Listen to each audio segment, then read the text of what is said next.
बढ़ते ताको ताको अपने को भोगते कोई पछवाड़े और सिराया वड्डा हो दुनियादार गल संगल कर चलाया गिरल गिरवा बहने का कर समझाया खाना हो पाऊंगे हुण सुनिए प्यारो जन्म गवाया जन्म गवाया जन्म गवाया दीन दयाल सुन बेनती हर सब हर राया राम राज मांगो शरण हर नाम के हर हर मुख पाया भगत वचन हर दिल लाज रखा जन नानक शरणागति हर नाम तराया नाम तराया। श्लोक महला पहला पैविच कौन बहसवाओ पैविच लग दरियाओ पैविच निकड़े बेगार पैविच सरदी दब्बी पहाड़ पैविच सरफार पैविच राजा धनद्वार पैविच पैविच चंद कोकुली सुल्तान पैविच गुसला पैविच अडाने आकाश पैविच जोत महाबरसू पैविच जावे जावे पूरे सगले आप लिखा सरले नानक लिखो निरंकार।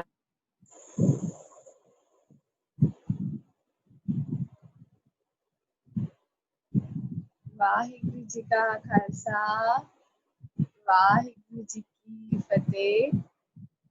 सो सारी संगत का आज फिर जी आज इस सवेर के विचार के विच बहुत स्वागत है जी।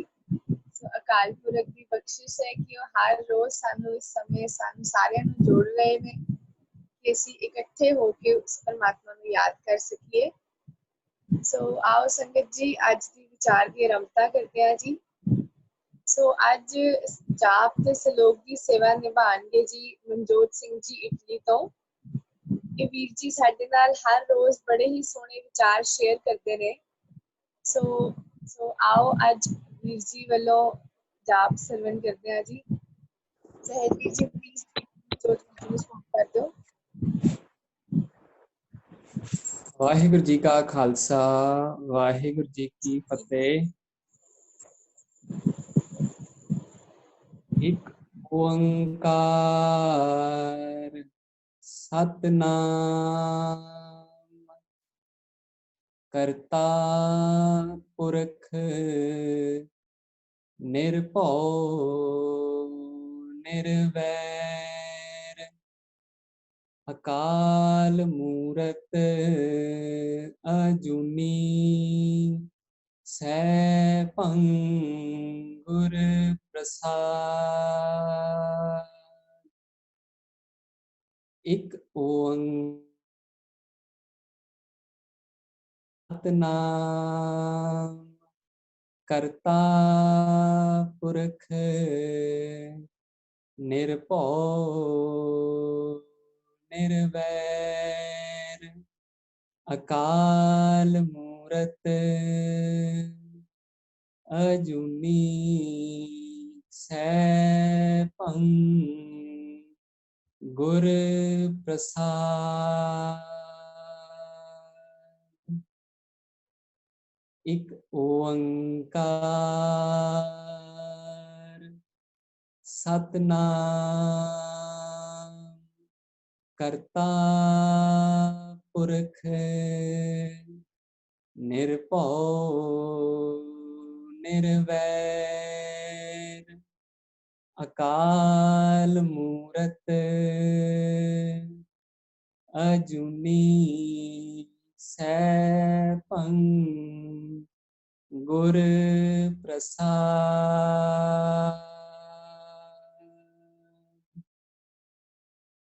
एक ओंकार सतनाम ਕਰਤਾ ਪੁਰਖ ਨਿਰਭਉ ਨਿਰਵੈਰ ਅਕਾਲ ਮੂਰਤ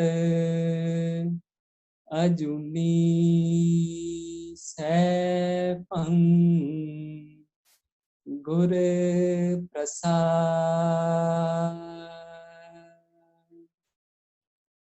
ਇੱਕ ਓੰਕਾਰ ਸਤਨਾਮ ਕਰਤਾ ਪੁਰਖ ਨਿਰਭਉ ਨਿਰਵੈਰ ਅਕਾਲ ਮੂਰਤ ਅਜੂਨੀ ਸੈਭੰ ਗੁਰ ਪ੍ਰਸਾਦ।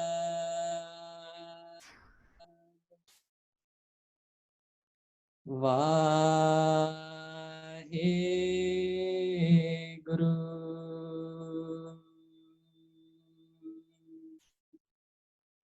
ਵਾਹਿਗੁਰੂ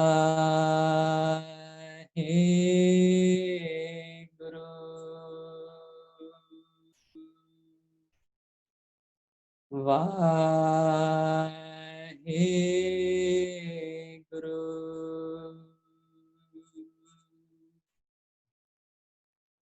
ਵਾਹਿਗੁਰੂ ਵਾਹਿਗੁਰੂ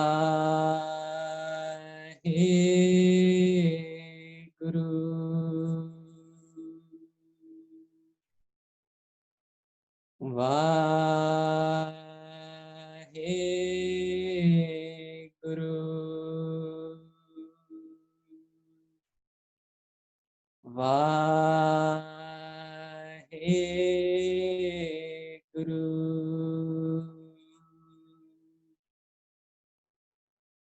ਵਾਹਿਗੁਰੂ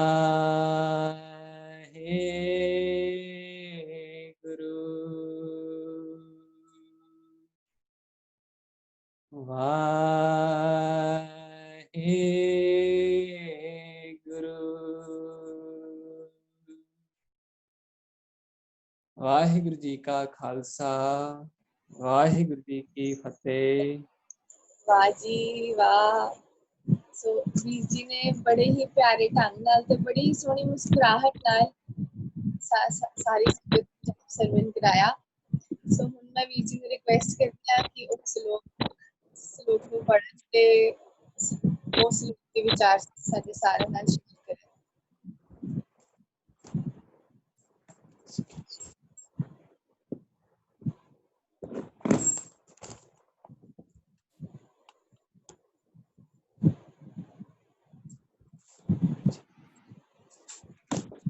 ਵਾਹਿਗੁਰੂ ਜੀ ਕਾ ਖਾਲਸਾ ਵਾਹਿਗੁਰੂ ਜੀ ਕੀ ਫਤਿਹ। ਕਬੀਰ ਮਨ ਪੰਖੀ ਭਇਓ ਉੱਡ ਉੱਡ ਦਹਿ ਦਿਸ ਜਾਏ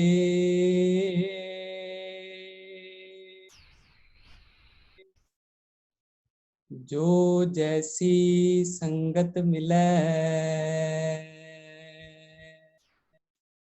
ਸੋ ਤੈਸੋ ਫਲ ਖਾਏ।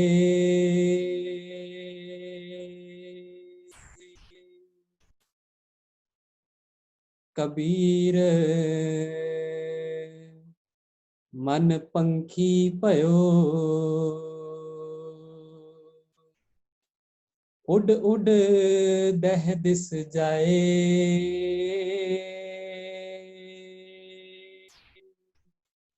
ਜੋ ਜੈਸੀ ਸੰਗਤ ਮਿਲੈ ਸੋ ਤੈਸੋ ਫਲ ਖਾਏ।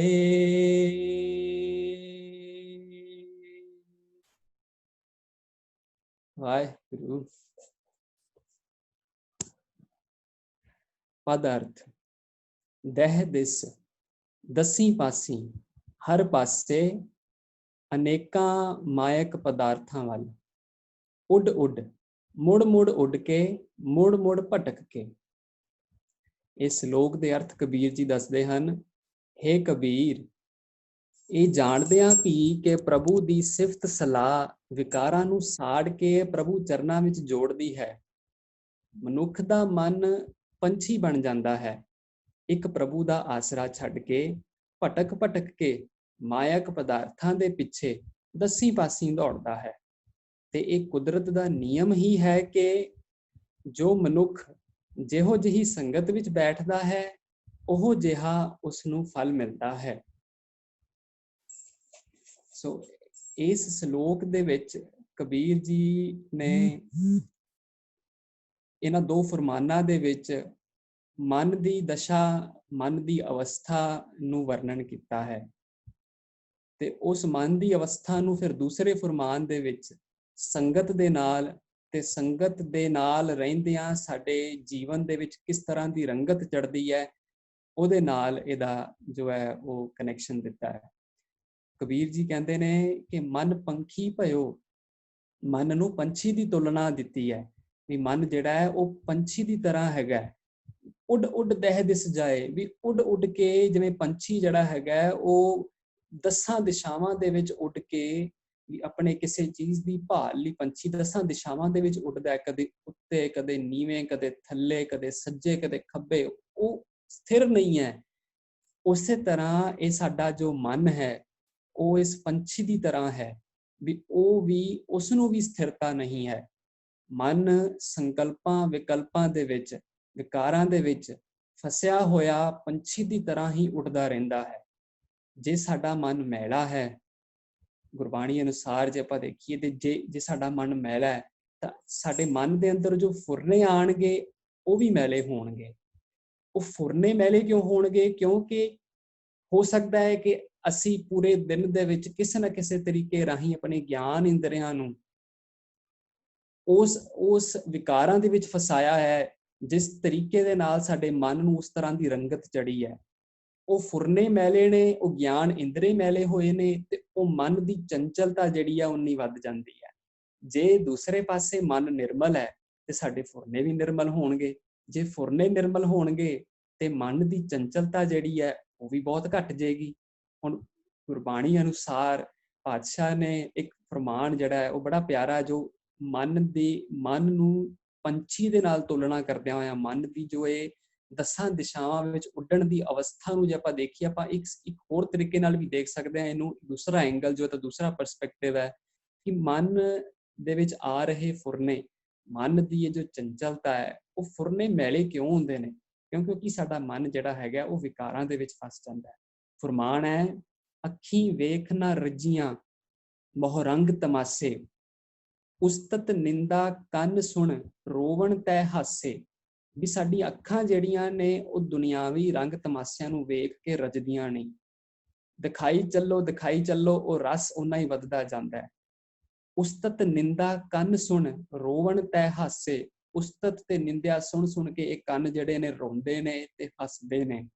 ਸਾਦੀ ਜੀਭ ਨਾ ਰੱਜੀਆਂ ਕਰ ਭੋਗ ਬਿਲਾਸੇ, ਅਨੇਕ ਤਰ੍ਹਾਂ ਦੇ ਪਦਾਰਥਾਂ ਦੇ ਸਵਾਦ ਚੱਖ ਕੇ ਜੀਵ ਨੂੰ ਜਿਹੜਾ ਹੈ ਉਹ ਸਵਾਦਾਂ ਦਾ ਚਸਕਾ ਪੈ ਗਿਆ।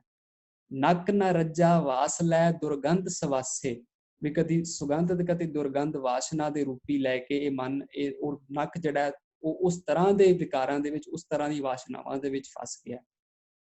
ਰੱਜ ਨਾ ਕੋਈ ਜੀਵਿਆ ਕੂੜੇ ਪਰਵਾਸੇ, ਵੀ ਸਭ ਲੋਕ ਕਹਿੰਦੇ ਇਸ ਝੂਠੇ ਭਰੋਸਿਆਂ ਦੇ ਵਿੱਚ ਜੀਵਦੇ ਪਏ ਨੇ ਵੀ ਜੋ ਇਹਨਾਂ ਰਸਾਂ ਦੇ ਵਿੱਚ ਫਸ ਰਿਹਾ ਉਹੀ ਸੱਚ ਹੈ, ਪਰ ਉਹ ਸੱਚ ਨਹੀਂ। ਫਿਰ ਪਾਤਸ਼ਾਹ ਕਹਿੰਦੇ ਨੇ, ਪੀਰ ਮੁਰੀਦਾਂ ਪਿਰਹੜੀ ਸੱਚੀ ਰਹਿ ਰਾਸੇ। ਪਿਰਹੜੀ ਤੋਂ ਭਾਵ ਹੈ ਕਿ ਪ੍ਰੀਤ, ਪਿਆਰ। ਤੇ ਕਹਿੰਦੇ ਗੁਰਸਿੱਖਾਂ ਦੀ ਜਿਹੜੀ ਸੱਚੀ ਪ੍ਰੀਤ ਹੈ, ਗੁਰਸਿੱਖਾਂ ਦੇ ਮਨ ਦੀ ਜਿਹੜੀ ਸਥਿਰਤਾ ਹੈ ਉਹ ਕੀ ਹੈ? ਆਪਣੇ ਉਸ ਪਿਆਰੇ ਦੇ ਨਾਲ ਪਿਆਰ, ਉਹੀ ਉਹਦੀ ਸੱਚੀ ਰਹਿਰਾਸ, ਉਹਦੀ ਸੱਚੀ ਕਿਰਤ ਹੈਗੀ ਹੈ, ਜੋ ਉਹਦੇ ਮਨ ਨੂੰ ਸਥਿਰਤਾ ਦੇਗੀ, ਜੋ ਉਹਦੇ ਮਨ ਨੂੰ ਵਿਕਾਰਾਂ ਤੋਂ ਬਚਾ ਕੇ ਰੱਖੇਗੀ। ਤੇ ਇਹਦਾ ਸੋਲਿਊਸ਼ਨ ਵੀ ਪਾਤਸ਼ਾਹ ਨੇ ਦਿੱਤਾ ਹੈ। ਜਪਜੀ ਸਾਹਿਬ ਦੇ ਵਿੱਚ ਅਸੀਂ ਪੜ੍ਹਦੇ ਹਾਂ, ਭਰੀਐ ਹੱਥ ਪੈਰ ਤਨ ਦੇਹ, ਵੀ ਜੇ ਸਾਡੇ ਤਨ ਨੂੰ, ਸਾਡੇ ਹੱਥਾਂ ਪੈਰਾਂ ਨੂੰ ਜੇ ਕੋਈ ਐਸੀ ਚੀਜ਼ ਲਿਬੜ ਜਾਵੇ, ਪਾਣੀ ਧੋਤਾ ਉਤਰ ਸੋਖੇ, ਵੀ ਪਾਣੀ ਦੇ ਨਾਲ ਉਹ ਮੈਲ ਜਿਹੜੀ ਆ ਧੋਤੀ ਜਾ ਸਕਦੀ ਹੈ। ਫਿਰ ਮੂਤ ਪਲੀਤੀ ਕੱਪੜ ਹੋਏ, ਵੀ ਜੇ ਸਾਡਾ ਕੱਪੜੇ ਜਿਹੜੇ ਨੇ ਉਹ ਮਲ ਮੂਤਰ ਦੇ ਨਾਲ ਮੈਲੇ ਹੋ ਜਾਂਦੇ ਨੇ, ਗੰਦੇ ਹੋ ਜਾਂਦੇ ਨੇ, ਮੂਤ ਪਲੀਤੀ ਕੱਪੜ ਹੋਏ ਦੇ ਸਾਬੂਣ ਲਈਐ ਉਹ ਧੋਏ, ਵੀ ਸਾਬਣ ਦੇ ਨਾਲ ਘਿਸ ਘਿਸ ਕੇ ਤੁਸੀਂ ਉਹਨੂੰ ਧੋਵੋ ਤੇ ਕਪੜਾ ਜਿਹੜਾ ਸਾਫ਼ ਹੋ ਜਾਏਗਾ। ਮੂਤ ਪਲੀਤੀ ਕੱਪੜ ਹੋਏ, ਦੇ ਸਾਬੂਨ ਲਈਐ ਉਹ ਧੋਏ, ਭਰੀਐ ਮਤ ਪਾਪਾਂ ਕੈ ਸੰਗ। ਵੀ ਜੇ ਸਾਡੀ ਬੁੱਧੀ ਜਿਹੜੀ ਹੈ, ਸਾਡੇ ਵਿਚਾਰ ਜਿਹੜੇ ਨੇ, ਸਾਡੇ ਮਨ ਜਿਹੜੇ ਨੇ, ਉਹ ਪਾਪਾਂ ਦੇ ਨਾਲ ਭਰ ਜਾਂਦੇ ਨੇ, ਵਿਕਾਰਾਂ ਦੇ ਨਾਲ ਭਰ ਜਾਂਦੇ ਨੇ। ਮੂਤ ਪਲੀਤੀ ਕੱਪੜ ਹੋਏ, ਦੇ ਸਾਬੂਨ ਲਈਐ ਉਹ ਧੋਏ, ਘਸ ਘਸ ਕੇ ਧੋਣਾ। ਭਰੀਐ ਮਤ ਪਾਪਾਂ ਕੈ ਸੰਗ, ਉਹਨੂੰ ਕਿਹਦੇ ਨਾਲ ਧੋਣਾ ਹੈ? ਉਹ ਧੋਪੈ ਨਾਵੇਂ ਕੈ ਰੰਗ। ਪਰਮਾਤਮਾ ਦੇ ਨਾਮ ਦੇ ਰੰਗ ਦੇ ਨਾਲ, ਸੰਗਤ ਦੇ ਰੰਗ ਦੇ ਨਾਲ ਉਹਨੂੰ ਧੋਈਏ ਤੇ ਇਹ ਮਨ ਜਿਹੜਾ ਹੈ ਉਹ ਸਥਿਰਤਾ ਜਿਹੜੀ ਹੈ ਉਹਦੇ ਅੰਦਰ ਉਹ ਅਭਿਆਸ ਦੇ ਨਾਲ ਆ ਜਾਏਗੀ। ਇਹ ਕੁਝ ਫਰਮਾਨ, ਇਹ ਕੁਝ ਵਿਚਾਰ ਜੋ ਮੈਨੂੰ ਲੱਗਦਾ ਹੈ ਇਹ ਹੋ ਸਕਦੀ ਹੈ। ਬਾਕੀ ਮੈਂ ਸੰਗਤ ਅੱਗੇ ਅਰਦਾਸ ਕਰਾਂਗਾ ਕਿ ਬੇਨਤੀ ਕਰਾਂਗਾ ਕਿ ਉਹ ਜ਼ਰੂਰ ਆਪਣੇ ਵਿਚਾਰ ਜਿਹੜੇ ਨੇ ਕਬੀਰ ਜੀ ਦੇ ਇਸ ਸ਼ਲੋਕ ਨੂੰ ਕਿਵੇਂ ਉਹ ਦੇਖਦੇ ਨੇ ਉਹ ਜ਼ਰੂਰ ਸਾਹਮਣੇ ਰੱਖਣ। ਵਾਹਿਗੁਰੂ ਜੀ ਕਾ ਖਾਲਸਾ, ਵਾਹਿਗੁਰੂ ਜੀ ਕੀ ਫਤਿਹ। ਤੇ ਵਾਹ ਜੀ ਵਾਹ, ਵੀਰ ਜੀ ਨੇ ਬੜੇ ਹੀ ਸਿੰਪਲ, ਬੜੇ ਹੀ ਸਰਲ ਤਰੀਕੇ ਨਾਲ ਸਾਨੂੰ ਦੱਸਿਆ ਕਿ ਇਸ ਸ਼ਲੋਕ ਦੇ ਵਿੱਚ ਸਾਨੂੰ ਕਬੀਰ ਜੀ ਕੀ ਕਹਿ ਰਹੇ ਨੇ। ਸੋ ਸੰਗਤ ਜੀ, ਜਿਵੇਂ ਸਾਨੂੰ ਪਤਾ ਹੈ ਕਿ ਸਾਡਾ ਮਨ ਬੜਾ ਚੰਚਲ ਹੈ। ਮੈਂ ਉਸ ਦਿਨ ਗੂਗਲ ਤੇ ਕਿਤੇ ਪੜ੍ਹ ਰਹੀ ਸੀ ਕਿ ਸਾਡਾ ਮਨ ਇੱਕ ਅਜਿਹੀ ਚੀਜ਼ ਹੈ ਜਿਹੜਾ ਇੱਕ ਹੀ ਪਲ ਵਿੱਚ ਹਜ਼ਾਰਾਂ ਕੋ ਦੂਰ ਪਹੁੰਚ ਜਾਂਦਾ ਹੈ। ਜਿਵੇਂ ਕਦੀ ਅਮਰੀਕਾ ਪਹੁੰਚ ਗਿਆ, ਕਦੀ ਕਿੱਥੇ ਪਹੁੰਚ ਗਿਆ। ਸਾਡਾ ਮਨ ਇੱਕ ਜਗ੍ਹਾ ਤੇ ਸਟਿਲ ਨਹੀਂ ਰਹਿੰਦਾ। ਸੋ ਕਈ ਵਾਰ ਪਾਠ ਕਰਦਿਆਂ ਵੀ ਸਾਡਾ ਮਨ ਇੱਧਰ ਉੱਧਰ ਜ਼ਰੂਰ ਭਟਕ ਜਾਂਦਾ ਹੈ। ਸੋ ਜਿਵੇਂ ਇਸ ਸ਼ਲੋਕ ਦੇ ਵਿੱਚ ਕਬੀਰ ਜੀ ਨੇ ਸਾਡੇ ਮਨ ਦੀ ਤੁਲਨਾ, ਸਾਡੇ ਮਨ ਦਾ ਕੰਪੈਰੀਜ਼ਨ ਇੱਕ ਪੰਛੀ ਨਾਲ ਕੀਤਾ ਹੈ ਕਿ ਜਿਵੇਂ ਪੰਛੀ ਇੱਧਰ ਉੱਧਰ ਭਟਕਦਾ ਹੈ, ਉਸੇ ਤਰ੍ਹਾਂ ਹੀ ਸਾਡਾ ਮਨ ਵੀ ਭਟਕਦਾ ਹੈ। ਸੋ ਇੱਕ ਗੁਰਬਾਣੀ ਦਾ ਫਰਮਾਨ ਹੈ ਜੀ, ਇਹ ਮਨ ਚੰਚਲਾ ਚਤੁਰਾਈ ਕਿਨੇ ਨਾ ਪਾਈ ਹੈ, ਕਿ ਹੈ ਚੰਚਲ ਮਨ ਚਲਾਕੀ ਨਾਲ ਕਿਸੇ ਨੇ ਵੀ ਆਤਮਿਕ ਆਨੰਦ ਹਾਸਿਲ ਨਹੀਂ ਕੀਤਾ। ਸੋ ਇਹਨਾਂ ਚੀਜ਼ਾਂ ਤੋਂ ਬਚਣ ਲਈ, ਪਾਪ ਜਿਹੜੇ ਵਿਕਾਰਾਂ ਤੋਂ ਬਚਣ ਲਈ, ਮਟੀਰੀਅਲਿਸਟਿਕ ਚੀਜ਼ਾਂ ਤੋਂ ਬਚਣ ਲਈ ਸਾਨੂੰ ਆਪਣੇ ਮਨ ਨੂੰ ਸਾਧਣਾ ਪਏਗਾ। ਮਮਾ ਮਨ ਸਿਓ ਕਾਜ ਹੈ, ਮਨ ਸਾਧੇ ਸਿੱਧ। ਮਨ ਨੂੰ ਸਾਧਣਾ ਬੜਾ ਔਖਾ ਹੈ, ਪਰ ਮਨ ਨੂੰ ਸਾਧਨਾ ਇੱਕ ਸਿੱਧੀ ਹੈ, ਉਹੀ ਅਸਲੀ ਪ੍ਰਾਪਤੀ ਹੈ। ਜੇ ਅਸੀਂ ਆਪਣੇ ਮਨ ਨੂੰ ਸਾਧ ਲਵਾਂਗੇ, ਜੇ ਅਸੀਂ ਆਪਣੇ ਮਨ ਨੂੰ ਜਿੱਤ ਲਿਆ ਤਾਂ ਅਸੀਂ ਸਾਰਾ ਜੱਗ ਹੀ ਜਿੱਤ ਲਵਾਂਗੇ। ਸੋ ਬੇਸਿਕ ਚੀਜ਼ ਇਹੀ ਹੈ ਕਿ ਅਸੀਂ ਆਪਣੇ ਮਨ ਨੂੰ ਸਾਧਨਾ ਹੈ ਤੇ ਫਿਰ ਮਨ ਤੋਂ ਜੋਤ ਸਰੂਪ ਹੈ ਆਪਣਾ ਮੂਲ ਪਛਾਣ। ਸੋ ਹੁਣ ਮੈਂ ਚਾਹਾਂਗੀ ਜੀ ਸੰਗਤ ਨੂੰ ਰਿਕੁਐਸਟ ਹੈ ਜੀ ਕਿ ਉਹ ਸਾਰੇ ਆਪਣੇ ਵਿਊਜ਼ ਸ਼ੇਅਰ ਕਰਨ। ਜੀ ਮਨਦੀਪ ਕੌਰ EPP ਜੀ ਦਾ ਹੈਂਡ ਰੇਜ਼ ਹੈ, ਪਲੀਜ਼ ਉਹਨਾਂ ਨੂੰ ਲੈ ਲਓ ਜੀ।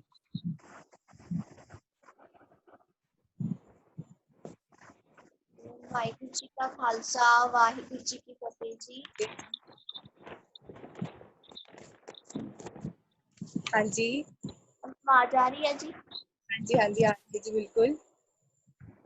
ਮੈਂ ਦੱਸਣਾ ਚਾਹਾਂਗੀ ਕਿ ਮੈਨੂੰ ਜੋ ਲੱਗ ਰਿਹਾ ਹੈ ਕਿ ਕਬੀਰ ਜੀ ਇਸ ਵਿੱਚ ਇਹ ਕਹਿੰਦੇ ਨੇ ਕਿ ਮਨ ਪੰਛੀ ਕਯੋ ਉੱਡ ਉੱਡ ਗੈ ਸਜਾਇਓ। ਵੀ ਜਿਹੜਾ ਕਬੀਰ ਜੀ ਨੇ ਆਪਣੇ ਮਨ ਦਾ ਕੰਪੈਰੀਜ਼ਨ ਇੱਕ ਨਾ ਪੰਛੀ ਦੇ ਨਾਲ ਕੀਤਾ ਹੈ, ਜਿਹੜਾ ਜਿਵੇਂ ਚੋਗੇ ਦੇ ਵਾਸਤੇ ਕਦੀ ਜਾਂਦਾ ਆਪਣਾ ਭੋਜਨ ਲੱਭਣ ਦੇ ਲਈ, ਉਵੇਂ ਜਿਹੜਾ ਸਾਡਾ ਮਨ ਹੈ ਨਾ ਇੱਕ ਪੰਛੀ ਦੀ ਤਰ੍ਹਾਂ ਹੈ, ਉਹ ਉੱਡ ਉੱਡ ਜਾਏ, ਉਹ ਦਸੀ ਪਾਸੇ ਉੱਡ ਉੱਡ ਕੇ ਜਾਂਦਾ ਹੈ। ਸੰਗਤ ਮਿਲੇ ਸੋ ਤੈਸੋ ਫਲ ਪਾਏ, ਉਸ ਨੂੰ ਜਿਵੇਂ ਮਿਲੇਗੀ ਤੇ ਉਹ ਉਸ ਦਾ ਫਲ ਪਾਏਗਾ। ਤੇ ਇਸ ਵਿੱਚ ਇਹ ਸਮਝਾ ਰਹੇ ਨੇ ਕਿ ਆਪਣੇ ਮਨ ਨੂੰ ਆਪਣੇ ਕਾਬੂ ਵਿੱਚ ਕਰਨਾ ਹੈ ਅਸੀਂ, ਤੇ ਜਿਹੜੀ ਮਾੜੀ ਸੰਗਤ ਹੈ ਉਸ ਤੋਂ ਦੂਰ ਰਹਿਣਾ ਹੈ, ਕਿਉਂਕਿ ਜੇ ਮਾੜੀ ਸੰਗਤ ਆਪਾਂ ਕਰਾਂਗੇ ਤੇ ਆਪਣੇ ਉੱਤੇ ਵੀ ਕਿਸੇ ਮਾੜਾ ਪ੍ਰਭਾਵ ਉਹਨਾਂ ਦਾ ਪਏਗਾ। ਇੱਕ ਚੰਗਾ ਜਿਹੜਾ ਇੱਕ ਸੇਬ ਹੁੰਦਾ ਹੈ, ਇੱਕ ਨया ਸੇਬ ਹੁੰਦਾ ਹੈ, ਉਹ ਬਾਕੀ ਜੇ 10 ਮਿੰਟ ਧਾਰ ਦੋ ਨਾ, ਉਹ ਬਾਕੀ ਸਾਰੇ ਸੇਬ ਨੂੰ ਖਰਾਬ ਕਰ ਦਿੰਦਾ ਹੈ। ਇਸੇ ਤਰ੍ਹਾਂ ਜੇ ਇੱਕ ਵੀ ਵਿਅਕਤੀ ਵੀ ਗਲਤ ਹੋਏਗਾ ਨਾ, ਬੰਦਾ ਵੀ ਗਲਤ ਹੋਏਗਾ, ਉਹ ਸਾਰੇ ਜਿਹੜੇ ਬਾਕੀ 10 ਉਹਨਾਂ ਨੂੰ ਵੀ ਖਰਾਬ ਕਰ ਦੇਗਾ। ਇਸ ਲਈ ਮਾੜੀ ਸੰਗਤ ਕਰਨ ਤੋਂ ਅਵੋਇਡ ਬੈਡ ਕੰਪਨੀ ਤੋਂ ਅਵੋਇਡ ਕਰੋ ਤੇ ਜਿਹੜਾ ਆਪਣੇ ਮਨ ਨੂੰ ਕਾਬੂ ਵਿੱਚ ਕਰੋ। ਵਾਹਿਗੁਰੂ ਜੀ ਕਾ ਖਾਲਸਾ, ਵਾਹਿਗੁਰੂ ਜੀ ਕੀ ਫਤਿਹ। ਬਹੁਤ ਵਧੀਆ ਜੀ। ਸੋ ਮਨਦੀਪ ਕੌਰ ਜੀ ਨੇ ਸਾਨੂੰ ਦੱਸਿਆ ਕਿ ਸਾਡੀ ਸੰਗਤ ਕਿਵੇਂ ਦੀ ਹੋਣੀ ਚਾਹੀਦੀ ਹੈ। A man is known by the company he keeps. ਸੋ ਅਸੀਂ ਚੰਗੀ ਸੰਗਤ ਰੱਖੀਏ। ਸੋ ਦਿਵਜੋਤ ਸਿੰਘ ਜੀ ਦਾ ਹੈਂਡ ਰੇਜ਼ ਹੈ, ਵੀਰ ਜੀ ਪਲੀਜ਼ ਉਹਨਾਂ ਨੂੰ ਸਕਰੀਨ ਤੇ ਲਿਆਓ ਜੀ।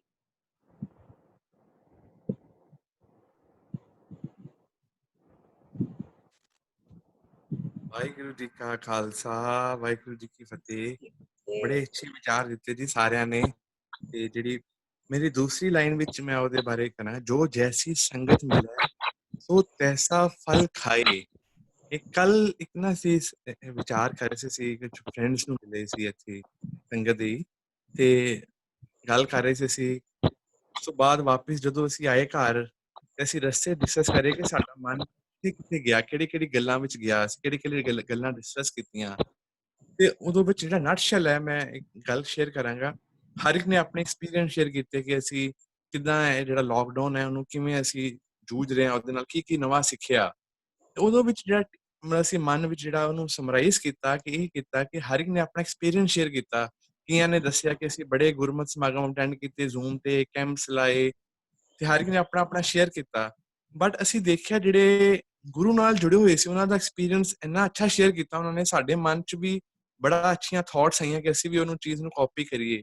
ਬਟ ਕੁਝ ਲੋਕਾਂ ਨੇ ਆਪਣਾ ਐਕਸਪੀਰੀਅੰਸ ਅਲੱਗ ਸ਼ੇਅਰ ਕੀਤਾ, ਉਹਨਾਂ ਨੇ ਅਲੱਗ ਰੰਗ ਲਾਈਫ ਦੇ ਐਕਸਪੀਰੀਅੰਸ ਕੀਤੇ। ਸਾਨੂੰ ਇਹ ਲੱਗ ਰਿਹਾ ਕਿ ਜਿਹੜੀ ਸਾਡੀ ਸੰਗਤ ਹੈ ਉਹ ਬਹੁਤ ਇੰਪੋਰਟੈਂਟ ਹੈ। ਜਿਹੜੀ ਸਾਡੀ ਸੰਗਤ, ਸਾਡੇ ਥਾਟਸ, ਉਹ ਸਾਨੂੰ ਸੰਗਤ ਹੀ ਸਾਡੇ ਮਨ ਨੂੰ ਬੜੀ ਸੋਧ ਦਿੰਦੀ ਹੈ ਇੱਕਦਮ। ਜਿਵੇਂ ਗੁਰੂ ਸਾਹਿਬ ਦਾ ਬੜਾ ਪਿਆਰਾ ਸ਼ਬਦ ਹੈ ਗੁਰੂ ਅਰਜਨ ਦੇਵ ਜੀ ਦਾ, ਜਿਨ੍ਹਾਂ ਦੇ ਸੰਦੜਿਆ ਦੁਰਮਤ ਵੰਜੈ ਮਿੱਤਰ ਅਸਾਡੜੇ ਸੇਈ, ਹੋਂ ਢੂੰਢੇਂਦੀ ਜਗ ਸਭ ਆਇਆ ਜਨ ਨਾਨਕ ਵਿਰਲੇ ਕਈ। ਇਹ ਜਿਹੜਾ ਸੰਗਤ, ਦੇਖੋ ਕਬੀਰ ਜੀ ਨੇ ਕਿੰਨਾ ਸੋਹਣਾ ਉਹਨੂੰ ਲਾਇਆ। ਮੇਰੇ ਹਿਸਾਬ ਨਾਲ ਮਨ ਤੇ ਸੰਗਤ, ਪਹਿਲੇ ਮਨ ਦੀ ਗੱਲ ਕੀਤੀ ਹੈ, ਫਿਰ ਸੰਗਤ ਦੀ ਗੱਲ ਕੀਤੀ ਹੈ। ਤੇ ਮੈਂ ਅਨੁਭਵ ਇਹ ਸੀਗਾ ਕੱਲ ਦਾ, ਇੱਕ ਮੈਂ ਉਹਨੂੰ ਫਿਰ ਸਮਰੀ ਚ ਕਰ ਰਿਹਾ ਦੁਬਾਰਾ ਤੋਂ। ਜਿਹੜੀ ਸੰਗਤ ਜਦੋਂ ਅਸੀਂ ਮਿਲਦੇ ਹਾਂ, ਉਹਨਾਂ ਦੀ ਗੱਲਾਂ ਹੁੰਦੀਆਂ ਸਾਡੇ ਮਨ ਚ ਆ ਜਾਂਦੀਆਂ। ਬਿਲਕੁਲ ਜੋ ਅਸੀਂ ਸੰਗਤ ਅਟੈਂਡ ਕਰਕੇ ਆਏ ਹਾਂ, ਜੇ ਅਸੀਂ ਹੁਣ ਵਡਿਆਈ ਵਿਚਾਰ ਕਰ ਰਹੇ ਹਾਂ, ਸਾਡੀ ਸੰਗਤ ਇੰਨੀ ਅੱਛੀ ਆ, ਉਹੀ ਸਾਡੇ ਮਨ ਵਿੱਚ ਜਿਹੜੇ ਵਿਚਾਰ ਚੱਲਦੇ ਹਨ। ਤੇ ਸੰਗਤ ਤੇ ਮਨ ਨੂੰ ਜੋੜੋ, ਬੜਾ ਅੱਛਾ ਰਿਲੇਸ਼ਨਸ਼ਿਪ ਹੈ, ਉਹਨੂੰ ਅਸੀਂ ਫੀਲ ਕਰੀਏ ਤੇ ਆਪਣੀ ਸੰਗਤ ਚੋਂ ਸਾਡੇ ਥਾਟਸ ਪੈਦਾ ਹੁੰਦੇ ਹੈ, ਉਹੀ ਸਾਡਾ ਮਨ ਨੂੰ ਅੱਗੇ ਲੈ ਕੇ ਜਾਂਦੇ ਹੈ। ਤੇ ਇਹੀ ਹੈ ਕਿ ਆਪਣੀ ਸੰਗਤ ਅਸੀਂ ਬੜੀ ਪਵਿੱਤਰ ਰੱਖੀਏ। ਜਿਵੇਂ ਹੁਣ ਅਸੀਂ ਆਪਣੀ ਸੰਗਤ ਕਰ ਰਹੇ ਹਾਂ, ਜਿਨ੍ਹਾਂ ਦੇ ਸੰਦੜਿਆ ਦੁਰਮਤ ਵੰਜੈ ਮਿੱਤਰ ਅਸਾਡੜੇ ਸਹੀ, ਇਹਦੇ ਤੇ ਅਸੀਂ ਫੋਕਸ ਕਰੀਏ ਕਿ ਗੁਰੂ ਸਾਹਿਬ ਸਾਨੂੰ ਬੜੀ ਅੱਛੀ ਸੰਗਤ ਬਖਸ਼ਣ, ਉਹਦੇ ਨਾਲ ਸਾਡਾ ਮਨ ਵੀ ਪਵਿੱਤਰ ਹੋ ਜਾਏਗਾ। ਵਾਹਿਗੁਰੂ ਜੀ ਕਾ ਖਾਲਸਾ ਵਾਹਿਗੁਰੂ ਜੀ ਵਾਹਿਗੁਰੂ ਜੀ ਕੀ ਫਤਿਹ। So thank you so much ਵੀਰ ਜੀ ਕਿ ਤੁਸੀਂ ਇੰਨੇ ਅੱਛੇ ਥਾਟਸ ਸਾਡੇ ਨਾਲ ਸ਼ੇਅਰ ਕੀਤੇ ਕਿ ਅਸੀਂ ਆਪਣੀ ਸੰਗਤ ਅੱਛੀ ਰੱਖੀਏ। ਸਾਡੀ ਸੰਗਤ ਸਾਡੇ ਥਾਟਸ ਤੇ ਬਹੁਤ ਜ਼ਿਆਦਾ ਇਫੈਕਟ ਪਾਉਂਦੀ ਹੈ। ਸੋ ਅਸੀਂ ਆਪਣੀ ਸੰਗਤ ਨੂੰ ਵੱਧ ਤੋਂ ਵੱਧ ਅੱਛਾ ਰੱਖੀਏ।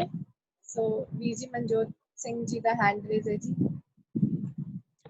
ਮੈਂ ਇੱਕ ਛੋਟੀ ਜਿਹੀ ਸਾਖੀ ਜਿਹੜੀ ਹੈ ਉਹ ਸਾਂਝੀ ਕਰਨਾ ਚਾਹਾਂਗਾ। ਜਿਵੇਂ ਹੁਣ ਦਿਵਜੋਤ ਵੀਰ ਜੀ ਨੇ ਸੰਗਤ ਦੀ ਬੜੀ ਬਹੁਤ ਵਧੀਆ ਉਦਾਹਰਣ ਜਿਹੜੀ ਆਪਣਾ ਅਨੁਭਵ ਸਾਂਝਾ ਕੀਤਾ, ਵੀ ਸੰਗਤ ਜਿਹੜੀ ਹੈ ਉਹ ਸਾਡੇ ਮਨ ਦੇ ਵਿਚਾਰਾਂ ਨੂੰ ਸੋਧ ਕੇ ਰੱਖਦੀ ਹੈ, ਸਾਧ ਕੇ ਰੱਖਦੀ ਹੈ। ਤੇ ਇਹ ਛੋਟੀ ਜਿਹੀ ਸਾਖੀ ਗੁਰੂ ਨਾਨਕ ਪਾਤਸ਼ਾਹ ਜੀ ਦੇ ਜੀਵਨ ਦੀ ਹੈਗੀ ਹੈ। ਉਹ ਇੱਕ ਵਾਰ ਗੁਰੂ ਨਾਨਕ ਪਾਤਸ਼ਾਹ ਜੀ ਤੇ ਭਾਈ ਮਰਦਾਨਾ ਜੀ ਕਿਸੇ ਪਿੰਡ ਦੇ ਵਿੱਚ ਜਾ ਰਹੇ ਹੁੰਦੇ ਨੇ, ਤੇ ਉਹ ਖਰਾਬ ਮੌਸਮ ਕਾਰਨ ਨਾ ਉਹ ਇੱਕ ਪਿੰਡ ਦੇ ਵਿੱਚ ਉੱਥੇ ਰੁਕ ਜਾਂਦੇ ਨੇ। ਤੇ ਭਾਈ ਮਰਦਾਨਾ ਜੀ ਕਹਿੰਦੇ ਵੀ ਪਾਤਸ਼ਾਹ ਜੀ ਨੂੰ ਵੀ ਗੁਰੂ ਸਾਹਿਬ ਵੀ ਆਪਾਂ ਇੱਥੇ ਅੱਜ ਦੀ ਰਾਤ ਜਿਹੜੀ ਹੈ ਉਹ ਰੁਕ ਜਾਂਦੇ ਹਾਂ, ਤੇ ਫਿਰ ਅਗਲੇ ਦਿਨ ਅਸੀਂ ਤੁਰ ਪਾਂਗੇ। ਤੇ ਗੁਰੂ ਨਾਨਕ ਪਾਤਸ਼ਾਹ ਕਹਿੰਦੇ ਵੀ ਚਲੋ ਠੀਕ ਹੈ ਜੀ, ਅਸੀਂ ਰੁਕ ਜਾਂਦੇ, ਇੱਕ ਰਾਤ ਡੇਰਾ ਲਾ ਲੈਂਦੇ ਹਾਂ। ਤੇ ਫਿਰ ਗੁਰੂ ਨਾਨਕ ਪਾਤਸ਼ਾਹ ਜਿਹੜੇ ਨੇ ਉਸ ਪਿੰਡ ਦੇ ਵਿੱਚ ਇੱਕ ਦਿਨ ਹੀ ਬਲਕਿ ਕਈ ਦਿਨ ਉੱਥੇ ਰੁਕਦੇ ਨੇ। ਤੇ ਹਰ ਰੋਜ਼ ਉੱਥੇ ਦੀਵਾਨ ਲੱਗਦਾ ਸੀ, ਗੁਰੂ ਸਾਹਿਬ ਦਾ ਦੀਵਾਨ ਲੱਗਦਾ ਸੀ, ਮਹਾਰਾਜ ਕੀਰਤਨ ਕਰਦੇ ਸੀ। ਤੇ ਉੱਥੇ ਹਰ ਰੋਜ਼ ਇੱਕ ਖੱਤਰੀ ਆਂਦਾ ਸੀ, ਤੇ ਉਹਨੇ ਖੱਤਰੀ ਨੇ ਗੁਰੂ ਨਾਨਕ ਪਾਤਸ਼ਾਹ ਜੀ ਨੂੰ ਕੀਰਤਨ ਕਰਦਿਆਂ ਸੁਣਿਆ, ਤੇ ਉਹਦਾ ਮਨ ਜਿਹੜਾ ਸੀ ਬੜਾ ਰੰਗਿਆ ਗਿਆ, ਉਹਨੂੰ ਬਹੁਤ ਚੰਗਾ ਲੱਗਣ ਲੱਗਾ। ਉਹ ਹਰ ਰੋਜ਼ ਆਂਦਾ, ਆਪਣੇ ਹੱਥੀਂ ਸੇਵਾ ਕਰਦਾ, ਕੀਰਤਨ ਸੁਣਦਾ ਤੇ ਵਚਨ ਬਿਲਾਸ ਜਿਹੜੇ ਸੁਣ ਕੇ ਜਾਂਦਾ। ਉਸੇ ਖੱਤਰੀ ਦਾ ਇੱਕ ਮਿੱਤਰ ਜਿਹੜਾ ਸੀ ਉਸੇ ਪਿੰਡ ਦੇ ਵਿੱਚ ਰਹਿੰਦਾ ਸੀ, ਤੇ ਉਹ ਉਹਨੂੰ ਮਿਲਿਆ ਤੇ ਉਹਨੂੰ ਕਹਿੰਦਾ ਵੀ ਤੂੰ ਅੱਜ ਕੱਲ ਦਿਖਦਾ ਹੀ ਨਹੀਂਗਾ, ਤੂੰ ਕਿੱਥੇ ਰਹਿਣਾ ਹਰ ਰੋਜ਼। ਤੇ ਉਹ ਕਹਿੰਦਾ ਵੀ ਇੱਥੇ ਇੱਕ ਸੰਤ ਆਏ ਹੋਏ ਨੇ, ਮੈਂ ਉਹਨਾਂ ਦਾ ਹਰ ਰੋਜ਼ ਉੱਥੇ ਕੀਰਤਨ ਸੁਣਨ ਜਾਣਾ। ਤੇ ਉਹਦੇ ਮਿੱਤਰ ਨੇ ਉਹਦੇ ਨਾਲ ਮਖੌਲ ਕੀਤਾ, ਵੀ ਕਹਿੰਦਾ ਵੀ ਇਹ ਕੋਈ ਤੇਰੀ ਉਮਰ ਹੈਗੀ ਹੈ ਸੰਗਤ ਕਰਨ ਦੀ, ਕੀਰਤਨ ਸੁਣਨ ਦੀ? ਜ਼ਿੰਦਗੀ 4 ਦਿਨ ਦੀ ਮਿਲੀ, ਇਹਨੂੰ ਹੱਸ ਖੇਡ ਕੇ ਬਿਤਾ। ਕਹਿੰਦਾ ਵੀ ਨਹੀਂ, ਉਹ ਸੰਤ ਜਿਹੜੇ ਨੇ ਉਹ ਬਹੁਤ ਰੱਤੇ ਹੋਏ ਨੇ, ਬਹੁਤ ਸੋਹਣਾ ਕੀਰਤਨ ਕਰਦੇ ਨੇ, ਮਨ ਨੂੰ ਬੜਾ ਧਰਵਾਸ ਮਿਲਦਾ, ਤੂੰ ਵੀ ਆ। ਤੇ ਉਹ ਕਹਿੰਦਾ ਨਹੀਂ ਤੂੰ ਜਾ, ਮੈਂ ਆਪਣਾ ਦੂਸਰੇ ਪਾਸੇ ਜਾਣਾ ਹੈ। ਤੇ ਉਹ ਜਿਹੜਾ ਉਹਦਾ ਦੂਸਰਾ ਮਿੱਤਰ ਸੀ, ਉਹ ਵਾਸ਼ਨਾਗ੍ਰਸਤ ਜਿਹੜੇ ਇਲਾਕੇ ਨੇ ਉੱਥੇ ਜਾਂਦਾ ਹੁੰਦਾ ਸੀ। ਤੇ ਇਸ ਤਰ੍ਹਾਂ ਕਰਦੇ ਕਰਦੇ ਉਹ ਹਰ ਰੋਜ਼ ਦੋਵੇਂ ਜਣੇ ਜਿਹੜੇ ਸੀ ਇਕੱਠੇ ਨਿਕਲਦੇ ਸੀ ਘਰੋਂ। ਇੱਕ ਜਣਾ ਸੰਗਤ ਦੇ ਵਿੱਚ ਜਾਂਦਾ ਸੀ ਤੇ ਦੂਸਰਾ ਜਣਾ ਜਿਹੜਾ ਸੀਗਾ ਉਹ ਵਾਸ਼ਨਾਗ੍ਰਸਤ ਇਲਾਕਿਆਂ ਦੇ ਵਿੱਚ ਜਾਂਦਾ ਸੀ। ਤੇ ਇੱਕ ਦਿਨ ਉਹਨਾਂ ਨੇ ਆਪਣੇ ਵਿਚਾਰ ਵਟਾਂਦਰਾ ਕੀਤਾ ਵੀ ਅਸੀਂ ਇੱਕ ਨਿਰਣਾ ਕਰਦੇ ਹਾਂ ਵੀ ਤੂੰ ਸੰਗਤ ਦੇ ਵਿੱਚ ਜਾ ਤੇ ਮੈਂ ਆਪਣੇ ਜਿੱਥੇ ਜਾਣਾ ਮੈਂ ਹਰ ਰੋਜ਼ ਜਾਣਾ, ਤੇ ਆਪਾਂ ਵਾਪਸੀ ਵੇਲੇ ਇੱਕ ਥਾਂ ਤੇ ਮਿਲਾਂਗੇ ਤੇ ਆਪਣਾ ਜਿਹੜਾ ਅਨੁਭਵ ਹੈ ਉਹ ਸਾਂਝਾ ਕਰਾਂਗੇ ਵੀ ਤੈਨੂੰ ਕੀ ਮਿਲਿਆ ਤੇ ਮੈਨੂੰ ਕੀ ਮਿਲਿਆ। ਤੇ ਉਹ ਇਸੇ ਤਰ੍ਹਾਂ ਕਰਦੇ ਨੇ। ਜਿਹੜਾ ਸੰਗਤ ਕਰਦਾ ਸੀ ਗੁਰੂ ਪਾਤਸ਼ਾਹ ਜੀ ਦੀ, ਉਹ ਗਿਆ ਉਸੇ ਤਰ੍ਹਾਂ ਉਸਨੇ ਕੀਰਤਨ ਸੁਣਿਆ, ਹੱਥੀਂ ਸੇਵਾ ਕੀਤੀ ਤੇ ਉਹ ਸੰਗਤ ਕਰਦਾ ਵਾਪਸ ਆਇਆ। ਤੇ ਜਿਹੜਾ ਦੂਸਰਾ ਭੈੜੀ ਸੰਗਤ ਦੇ ਵਿੱਚ ਜਾਂਦਾ ਸੀ ਉਹ ਵੀ ਉਸੇ ਤਰ੍ਹਾਂ ਹਰ ਰੋਜ਼ ਦੇ ਨੇਮ ਦੀ ਤਰ੍ਹਾਂ ਉੱਥੇ ਗਿਆ ਤੇ ਉੱਥੋਂ ਵਾਪਸੀ ਆਇਆ। ਵਾਪਸ ਆਉਣ ਲੱਗਿਆਂ ਦੋਵਾਂ ਦੇ ਨਾਲ ਇੱਕ ਘਟਨਾ ਵਾਪਰੀ।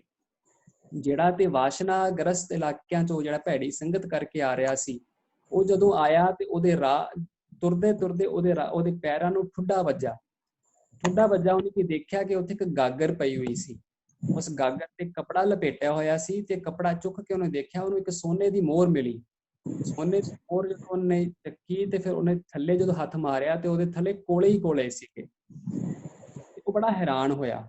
ਉਹ ਸੋਨੇ ਦੀ ਮੋਹਰ ਚੁੱਕ ਕੇ ਉਸ ਥਾਂ ਤੇ ਆ ਗਿਆ ਜਿੱਥੇ ਉਹਨਾਂ ਨੇ ਦੋਵਾਂ ਨੇ ਫੈਸਲਾ ਕੀਤਾ ਸੀ ਵੀ ਅਸੀਂ ਇੱਕ ਥਾਂ ਤੇ ਮਿਲਾਂਗੇ। ਤੇ ਜਿਹੜਾ ਸੰਗਤ ਕਰਕੇ ਆ ਰਿਹਾ ਸੀਗਾ ਰਾਹ ਦੇ ਵਿੱਚ, ਉਹ ਤੁਰਦੇ ਤੁਰਦੇ ਉਹਦੇ ਪੈਰ ਦੀ ਤਲੀ ਦੇ ਵਿੱਚ ਇੱਕ ਕਿੱਕਰ ਵਰਗੀ ਤਿੱਖੀ ਸੂਲ ਜਿਹੜੀ ਸੀ ਉਹ ਚੁੱਭ ਗਈ। ਉਹ ਬਿਲਕੁਲ ਉਹਦੇ ਤਲੀ ਦੇ ਅੰਦਰ ਉਹ ਬਿਲਕੁਲ ਤਲੀ ਦੇ ਅੰਦਰ ਧੱਸੀ ਗਈ। ਉਹ ਬੜਾ ਮਤਲਬ ਉਹਨੂੰ ਪਰੇਸ਼ਾਨ ਹੋਈ, ਬੜਾ ਦੁੱਖ ਹੋਇਆ ਵੀ ਖੂਨੋ ਖੂਨ ਹੋ ਗਿਆ ਪੈਰ ਉਹਦਾ। ਤੇ ਉਹ ਲੰਗੜਾਂਦਾ ਜਿਹੜਾ ਸੀਗਾ ਉਹ ਵਾਪਸ ਉਸੇ ਥਾਂ ਤੇ ਪਹੁੰਚਿਆ ਜਿਸ ਥਾਂ ਤੇ ਉਹਨਾਂ ਨੇ ਮਿਲਣਾ ਸੀਗਾ।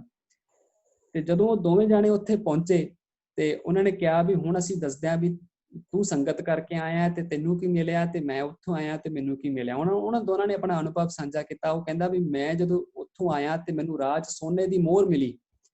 ਤੇ ਉਹ ਉਹਨੂੰ ਪੁੱਛਦਾ ਵੀ ਤੈਨੂੰ ਕੀ ਮਿਲਿਆ। ਉਹ ਕਹਿੰਦਾ ਮੇਰੇ ਪੈਰ ਦੇ ਵਿੱਚ ਸੂਲ ਚੁੱਭ ਗਈ। ਤੇ ਕਹਿੰਦਾ ਹੁਣ ਦੱਸ ਫਿਰ ਵੀ ਮੈਂ ਤੇ ਭੈੜੀ ਸੰਗਤ ਕਰਕੇ ਆਇਆ, ਮੈਨੂੰ ਤੇ ਸੋਨੇ ਦੀ ਮੋਹਰ ਮਿਲੀ, ਤੂੰ ਉੱਥੋਂ ਕੀਰਤਨ ਸੁਣ ਕੇ ਆਇਆ ਤੇ ਤੇਰੇ ਤੇ ਪੈਰ ਤੇ ਸੱਟ ਵੱਜ ਗਈ। ਉਹਨੂੰ ਉਹ ਜਵਾਬ ਨਾ ਸੁਝਿਆ। ਤੇ ਉਹ ਕਹਿੰਦਾ ਮੈਂ ਜਿਸ ਗੁਰੂ ਦੀ ਸੰਗਤ ਕਰਨ ਜਾਣਾ, ਜਿਸ ਸੰਤ ਦੀ ਸੰਗਤ ਕਰਨ ਜਾਣਾ, ਆਪਾਂ ਉਹਨਾਂ ਕੋਲ ਚੱਲਦੇ ਹਾਂ, ਮੈਂ ਉਹਨਾਂ ਨੂੰ ਪੁੱਛਾਂਗਾ ਵੀ ਇਹ ਸਾਡੇ ਨਾਲ ਕੀ ਵਾਪਰਿਆ। ਜਦੋਂ ਦੋਵੇਂ ਜਾਣੇ ਉੱਥੇ ਗਏ ਤੇ ਉਹਨਾਂ ਨੇ ਗੁਰੂ ਨਾਨਕ ਪਾਤਸ਼ਾਹ ਨੂੰ ਪੁੱਛਿਆ, ਉਸ ਖੱਤਰੀ ਨੇ ਜਿਹਦੇ ਪੈਰ 'ਚ ਸੂਲ ਚੁੱਭੀ ਸੀ। ਤੇ ਉਹਨੇ ਪਹਿਲਾਂ ਦੱਸਿਆ ਵੀ ਪਾਤਸ਼ਾਹ ਅਸੀਂ ਏਦਾਂ ਦਾ ਕਰਕੇ ਇੱਕ ਦੂਜੇ ਨਾਲ ਵਿਚਾਰ ਵਟਾਂਦਰਾ ਕੀਤਾ ਸੀ ਤੇ ਸਾਡੇ ਦੋਵਾਂ ਦੇ ਨਾਲ ਆ ਹੋਇਆ, ਤੇ ਹੁਣ ਤੁਸੀਂ ਦੱਸੋ ਕਿ ਸਾਡੇ ਦੋਵਾਂ 'ਚੋਂ ਸਹੀ ਕੌਣ ਹੈ। ਤੇ ਗੁਰੂ ਨਾਨਕ ਪਾਤਸ਼ਾਹ ਕਹਿੰਦੇ ਵੀ ਸਹੀ ਤੂੰ ਹੈ, ਤੂੰ ਉਹ ਦੇ ਪੈਰ 'ਚ ਸੂਲੀ ਚੁੱਭੀ ਸੀ। ਤੇ ਉਹ ਜਿਹੜਾ ਭੈੜੀ ਸੰਗਤ ਕਰਕੇ ਆਂਦਾ ਸੀਗਾ ਉਹ ਹੈਰਾਨ ਹੋਇਆ। ਉਹ ਕਹਿੰਦਾ ਵੀ ਉਹ ਚੰਗਾ ਕਿਵੇਂ ਹੋਇਆ ਤੇ ਮੈਨੂੰ ਤਾਂ ਸੋਨੇ ਦੀ ਮੋਹਰ ਮਿਲੀ। ਤੇ ਗੁਰੂ ਪਾਤਸ਼ਾਹ ਨੇ ਸਮਝਾਇਆ, ਕਹਿੰਦੇ ਵੀ ਤੇਰੇ ਭਾਗ ਬੜੇ ਚੰਗੇ ਸੀ, ਤੂੰ ਦਾਨ ਪੁੰਨ ਕਰਦਾ ਸੀ, ਪਰ ਕਹਿੰਦੇ ਤੇਰੀ ਇੱਕ ਮਾੜੀ ਆਦਤ ਨੇ ਤੇਰੇ ਉਹ ਸਾਰੇ ਕਰਮ ਜਿਹੜੇ ਸੀ ਉਹ ਸਾੜ ਕੇ ਰੱਖ ਦਿੱਤੇ। ਕਹਿੰਦੇ ਪਰ ਮੈਨੂੰ ਇੱਕ ਸੋਨੇ ਦੀ ਮੋਹਰ ਮਿਲੀ, ਮੇਰੇ ਤੇ ਕਰਮ ਨਹੀਂ ਸੜੇ। ਕਹਿੰਦੇ ਉਹ ਸੋਨੇ ਦੀ ਮੋਹਰ ਤੈਨੂੰ ਤਾਂ ਮਿਲੀ ਕਿਉਂਕਿ ਤੂੰ ਇਹਦੀ ਸੰਗਤ ਕਰਦਾ ਸੀ, ਜਿਹੜਾ ਕਿ ਗੁਰੂ ਪਾਤਸ਼ਾਹ ਦੀ ਸੰਗਤ ਕਰਕੇ ਆਉਂਦੇ ਸੀ। ਤੂੰ ਉਹਦੇ ਨਾਲ ਕੁਝ ਚਿਰ ਰਿਹਾ ਤੇ ਉਹਦੀ ਸੰਗਤ ਕਰਕੇ ਤੈਨੂੰ ਸੋਨੇ ਦੀ ਮੋਹਰ ਮਿਲੀ। ਉਹ ਹੈਰਾਨ ਹੋਇਆ ਤੇ ਉਹ ਕਹਿੰਦਾ ਵੀ ਮੈਨੂੰ ਸੋਨੇ ਦੀ ਮੋਹਰ ਮਿਲੀ, ਪਰ ਇਹ ਤੇ ਤੁਹਾਡੀ ਸੰਗਤ ਕਰਦਾ ਸੀ, ਇਹਦੇ ਪੈਰ 'ਚ ਸੂਲ ਕਿਉਂ ਚੁੱਭੀ। ਉਹ ਕਹਿੰਦੇ ਵੀ ਇਹ ਅਗਰ ਵਾਸ਼ਨਾਗ੍ਰਸਤ ਇਲਾਕਿਆਂ 'ਚ ਜਾਂਦਾ ਤੇ ਇਹਦੇ ਹੱਥੋਂ ਖੂਨ ਹੋ ਜਾਣਾ ਸੀ। ਉਹ ਖੂਨ ਹੋਣ ਦੇ ਨਾਲ ਇਹਦੇ ਤੇ ਇਲਜ਼ਾਮ ਆਉਣਾ ਸੀ ਔਰ ਇਹਨੇ ਸੂਲੀ ਤੇ ਟੰਗਿਆ ਜਾਣਾ ਸੀ। ਪਾਤਸ਼ਾਹ ਨੇ ਕਿਰਪਾ ਕੀਤੀ, ਅਕਾਲ ਪੁਰਖ ਵਾਹਿਗੁਰੂ ਨੇ ਕਿਰਪਾ ਕੀਤੀ ਕਿ ਉਹਨਾਂ ਨੇ ਇਹਦੀ ਕੀਤੀ ਹੋਈ ਸੰਗਤ ਕਰਕੇ ਉਹਦਾ ਵਕਤ ਹੀ ਟਾਲ ਦਿੱਤਾ। ਜਿਹੜੀ ਸੂਲ ਇਹਦੇ ਗਲੇ 'ਚ ਸੂਲੀ ਬਣ ਕੇ ਬੰਨਣੀ ਸੀ, ਉਹ ਸੂਲ ਸਿਰਫ ਪੈਰਾਂ ਦੀ ਤਲੀਆਂ 'ਚ ਧੱਸ ਕੇ ਹੀ ਉੱਥੋਂ ਤੱਕ ਰਹਿ ਗਈ ਤੇ ਇਹ ਬਚ ਗਿਆ। ਇਹ ਹੈ ਸੰਗਤ ਦਾ ਅਸਰ। ਗੁਰੂ ਪਾਤਸ਼ਾਹ ਨੇ ਇਸ ਸਾਖੀ ਦੇ ਵਿੱਚ ਬੜਾ ਪਿਆਰਾ ਸਮਝਾਇਆ ਕਿ ਮਾੜੀ ਸੰਗਤ ਤੇ ਭੈੜੀ ਸੰਗਤ, ਵੀ ਮਾੜੇ ਕਰਮ ਕਰਨ ਵਾਲਾ ਅਗਰ ਸੰਗਤ ਦੇ ਵਿੱਚ ਆਵੇ ਤੇ ਉਹਦੇ ਕਰਮ ਕੱਟਿੰਦੇ ਜਾਂਦੇ ਨੇ। ਅਗਰ ਚੰਗੀ ਸੰਗਤ ਕਰਨ ਵਾਲਾ ਭੈੜੀ ਸੰਗਤ ਚਲਾ ਜਾਵੇ ਤੇ ਉਹਦੇ ਭਾਗ ਸੜ ਜਾਂਦੇ ਨੇ। ਸੰਗਤ ਦਾ ਬੜਾ ਵੱਡਾ ਅਸਰ ਹੈ ਸਾਡੇ ਮਨ ਦੇ ਉੱਤੇ, ਸਾਡੇ ਵਿਚਾਰਾਂ ਦੇ ਉੱਤੇ, ਸਾਡੇ ਜੀਵਨ ਦੇ ਉੱਤੇ। ਵਾਹਿਗੁਰੂ ਜੀ ਕਾ ਖਾਲਸਾ, ਵਾਹਿਗੁਰੂ ਜੀ ਕੀ ਫਤਿਹ। ਬਹੁਤ ਵਧੀਆ ਜੀ, ਤੁਸੀਂ ਬਹੁਤ ਵਧੀਆ ਢੰਗ ਨਾਲ ਬੜੀ ਸੋਹਣੀ ਸਾਖੀ ਨਾਲ ਸਾਨੂੰ ਸਮਝਾਇਆ ਕਿ ਚੰਗੀ ਸੰਗਤ ਤੇ ਮਾੜੀ ਸੰਗਤ ਤੇ ਸੰਗਤ ਦਾ ਸਾਡੇ ਉੱਪਰ ਕੀ ਅਸਰ ਹੈ। ਸੋ 2 ਹੈਂਡਸ ਹੋਰ ਰੇਜ਼ ਨੇ ਜੀ, ਮਨਜੀਤ ਕੌਰ ਆਂਟੀ ਜੀ ਦਾ ਤੇ ਗੁਰਵੀਰ ਸਿੰਘ ਅੰਕਲ ਜੀ ਦਾ। ਹਾਂਜੀ, ਅਸੀਂ ਉਹ ਵੀ ਲੈ ਲੈਂਦੇ ਹਾਂ ਜੀ। जी वाहिगुरु जी का खालसा वाहिगुरु जी की फतेह। हाँ जी बेटा जी, जो गुरु कबीर जी ने इस श्लोक में दस्या कि साडा मन जो है वो 10 दिशाओं में उड़ के जाता ते मन दा काम तो है उडारियां मारना, लेकिन असी जो है ਇਹਦੇ ਉੱਤੇ ਕੀ ਪਹਿਰਾ ਦੇਣਾ ਵੇ ਉਹ ਸਾਨੂੰ ਅਗਲੀ ਪੰਕਤੀ ਵਿੱਚ ਦੱਸਦੇ ਹੈ ਕਿ ਜੋ ਜੈਸੀ ਸੰਗਤ ਹੈ ਅਸੀਂ ਆਪਣੇ ਮਨ ਨੂੰ ਇਹ ਪਹਿਰਾ ਦੇ ਸਕਦੇ ਹਾਂ ਕਿ ਮਨ ਨੂੰ ਜੋ ਹੈ ਅਸੀਂ ਅੱਛੀ ਸੰਗਤ ਦੇਈਏ। अगर साडे मन नूं अच्छी संगत मिलेगी, असी अच्छी बुक्स पढ़ांगे, अच्छी संगत करांगे, असी गुरबाणी नाल जुड़ांगे ते साडा मन जो है फिर वो अच्छे पासे ही उडारी मार। एक कबीर जी ने मन नूं सानू सेकंड लाइन विच जिहड़ा सॉल्यूशन दित्ती है कि अपने मन ने ते उडारी मारनी है, उन्हें ते 10 दिशावां विच जाना ही जाना है, लेकिन अगर असी अच्छी संगत करांगे ते मन फिर अच्छे पासे।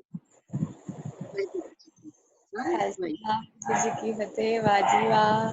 ਸੋ ਆਂਟੀ ਨੇ ਸਾਨੂੰ ਇਹ ਚੀਜ਼ ਸਾਨੂੰ ਸਾਰਿਆਂ ਨੂੰ ਦੱਸੀ ਕਿ ਅਸੀਂ ਆਪਣੇ ਮਨ ਨੂੰ ਮਤਲਬ ਕਿ ਅਸੀਂ ਵਧੀਆ ਤੋਂ ਵਧੀਆ ਸੰਗਤ ਕਰੀਏ ਤਾਂ ਕਿ ਸਾਡਾ ਮਨ ਚੰਗੇ ਪਾਸੇ ਉਡਾਰੀ ਮਾਰੇ। ਸੋ ਗੁਰਵੀਰ ਸਿੰਘ ਅੰਕਲ ਜੀ ਦਾ ਹੈਂਡ ਰੇਜ਼ ਹੈ ਜੀ, ਉਹ ਵੀ ਲੈ ਲਓ ਜੀ।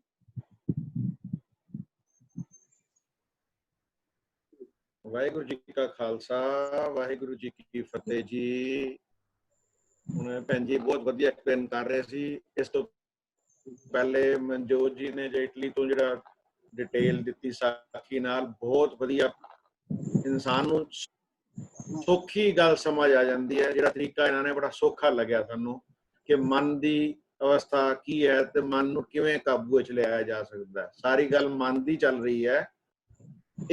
ਇੱਕ ਫਰਮਾਨ ਆਉਂਦਾ ਗੁਰਬਾਣੀ ਵਿੱਚ, ਮਨ ਜੀਤੇ ਜਗ ਜੀਤ। ਅਗਰ ਮਨ ਨੂੰ ਜਿੱਤ ਲਈਏ ਤੇ ਜਗ ਨੂੰ ਜਿੱਤ ਲਿਆ। ਤੇ ਮਨ ਨੂੰ ਅਸੀਂ ਕਿਸ ਤਰ੍ਹਾਂ ਜਿੱਤ ਸਕਦੇ ਹਾਂ? ਅੱਛੀ ਸੰਗਤ ਨਾਲ। ਉਹ ਇਹਨਾਂ ਨੇ ਸਮਝਾਤਾ ਸਾਨੂੰ ਕਿ ਅੱਛੀ ਸੰਗਤ ਸਾਨੂੰ ਕਰਾਂਗੇ ਤੇ ਸਾਡੇ ਆਟੋਮੈਟਿਕਲੀ ਸਾਡੇ ਜਿਹੜੇ ਮਾੜੇ ਗੁਣ ਨੇ ਉਹ ਜਾਣਗੇ ਤੇ ਅੱਛੇ ਗੁਣ ਆਣਗੇ। ਇਸ ਵਾਸਤੇ ਅਸੀਂ ਮਨ ਨੂੰ ਜਿੱਤਣਾ ਜ਼ਰੂਰੀ ਹੈ, ਉਹ ਅਸੀਂ ਅੱਛੀ ਸੰਗਤ ਨਾਲ ਜਿੱਤ ਸਕਦੇ ਹਾਂ। ਵਾਹਿਗੁਰੂ ਜੀ ਕਾ ਖਾਲਸਾ ਵਾਹਿਗੁਰੂ ਜੀ ਕੀ ਫਤਿਹ। ਥੈਂਕ ਯੂ ਸੋ ਮਚ ਜੀ। ਹਾਂਜੀ, ਇੱਕ ਹੋਰ ਹੈਂਡ ਰੇਜ਼ ਹੈ ਜੀ ਪਰਮਪ੍ਰੀਤ ਸਿੰਘ ਜੀ ਦਾ, ਉਹ ਵੀ ਲੈ ਲਓ ਜੀ।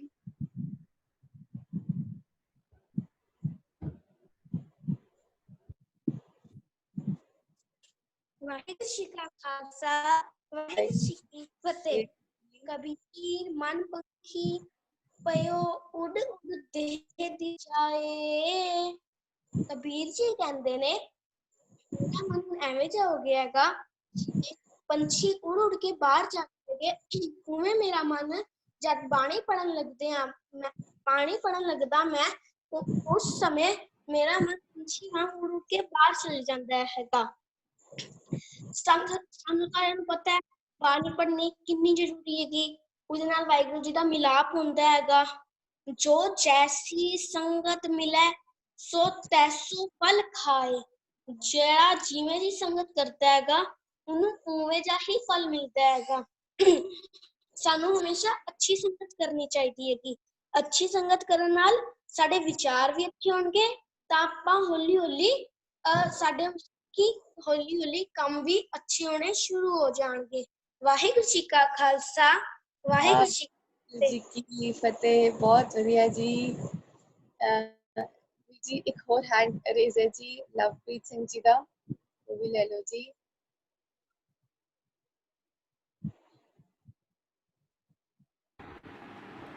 ਹਾਂਜੀ, ਵਾਹਿਗੁਰੂ ਜੀ ਕਾ ਖਾਲਸਾ ਵਾਹਿਗੁਰੂ ਜੀ ਕੀ ਫਤਿਹ ਜੀ। ਵੀਰ ਜੀ ਨੇ ਜੋ ਸਾਖੀ ਸੁਣਾਈ ਹੈ ਸਾਨੂੰ ਜੀ, ਉਹ ਆਪਣੀ ਪਹਿਲਾਂ ਸੰਗਤ ਦੇ ਵਿੱਚ ਵਿਚਾਰ ਹੋਈ ਸੀ ਕੁਝ ਦਿਨ ਪਹਿਲਾਂ। ਲੇਖ ਨਾ ਮਿਟਈ ਹੈ ਸਖੀ ਜੋ ਲਿਖਿਆ ਕਰਤਾਰ। ਇਹਦੇ ਵਿੱਚੋਂ ਸਾਨੂੰ ਇਹ ਵੀ ਐਗਜ਼ਾਮਪਲ ਮਿਲਦੀ ਹੈ, ਇਹ ਸਾਖੀ ਜੋ ਵੀਰ ਜੀ ਨੇ ਸੁਣਾਈ ਹੈ ਉਹਦੇ ਵਿੱਚ ਸਾਨੂੰ ਪਤਾ ਲੱਗਦਾ ਵੀ ਜੋ ਉਹਨਾਂ ਦੇ ਲੇਖਾਂ ਵਿੱਚ ਜੋ ਚੰਗੀ ਸੰਗਤ ਕਰਦੇ ਸੀ ਗੁਰਮੁਖ ਪਿਆਰੇ, ਉਹਨਾਂ ਦੀ ਸੰਗਤ ਦੇ ਵਿੱਚ ਸੰਗਤ ਕਰਨ ਨਾਲ ਉਹਨਾਂ ਦੇ ਲੇਖਾਂ ਵਿੱਚ ਜੋ ਸੂਲੀ ਦੀ ਸਜ਼ਾ ਸੀਗੀ ਉਹ ਸੂਲ ਦੇ ਵਿੱਚ ਬਦਲ ਗਈ। ਇਸ ਕਰਕੇ ਜੋ ਗੁਰੂ ਦੀ ਆਪਾਂ ਸੰਗਤ ਕਰਦੇ ਹਾਂ ਨਾ, ਉਸ ਨਾਲ ਸਾਡੇ ਜਿਹੜੇ ਲੇਖ ਨੇ ਉਹ ਬਦਲ ਜਾਂਦੇ ਨੇ। ਸੂਲੀ ਦੀ ਜਗ੍ਹਾ 'ਤੇ ਸਿਰਫ ਸੂਲ ਰਹਿ ਜਾਂਦੀ ਹੈ ਜੀ। ਵਾਹਿਗੁਰੂ ਜੀ ਕਾ ਖਾਲਸਾ, ਵਾਹਿਗੁਰੂ ਜੀ ਕੀ ਫਤਿਹ ਜੀ। ਸਿੰਘ ਜੀ ਦਾ ਵੀ ਹੈਂਡ ਰੇਜ਼ ਹੈ ਜੀ।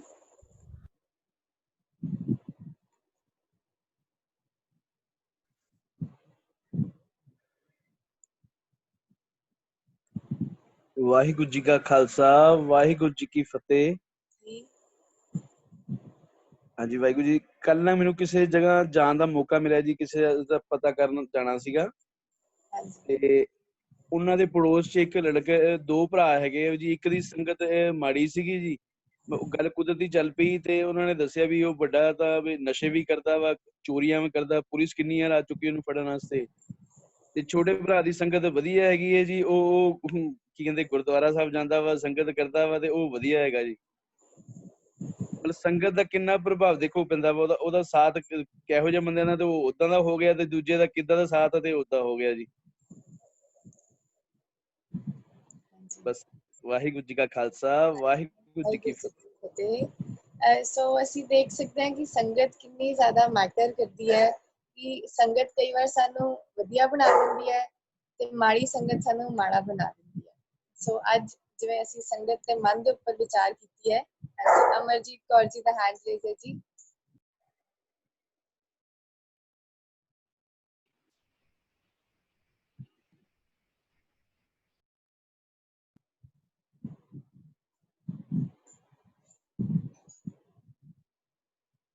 ਵੀਰ ਜੀ ਅਮਰਜੀਤ ਕੌਰ ਜੀ ਨੂੰ ਸਪੋਰਟ ਕਰ ਦਿਓ ਜੀ।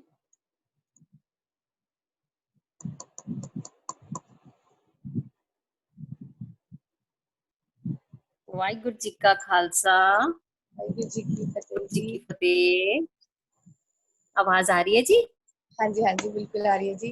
हेलो, आवाज आ रही है जी? वाहिगुरु जी।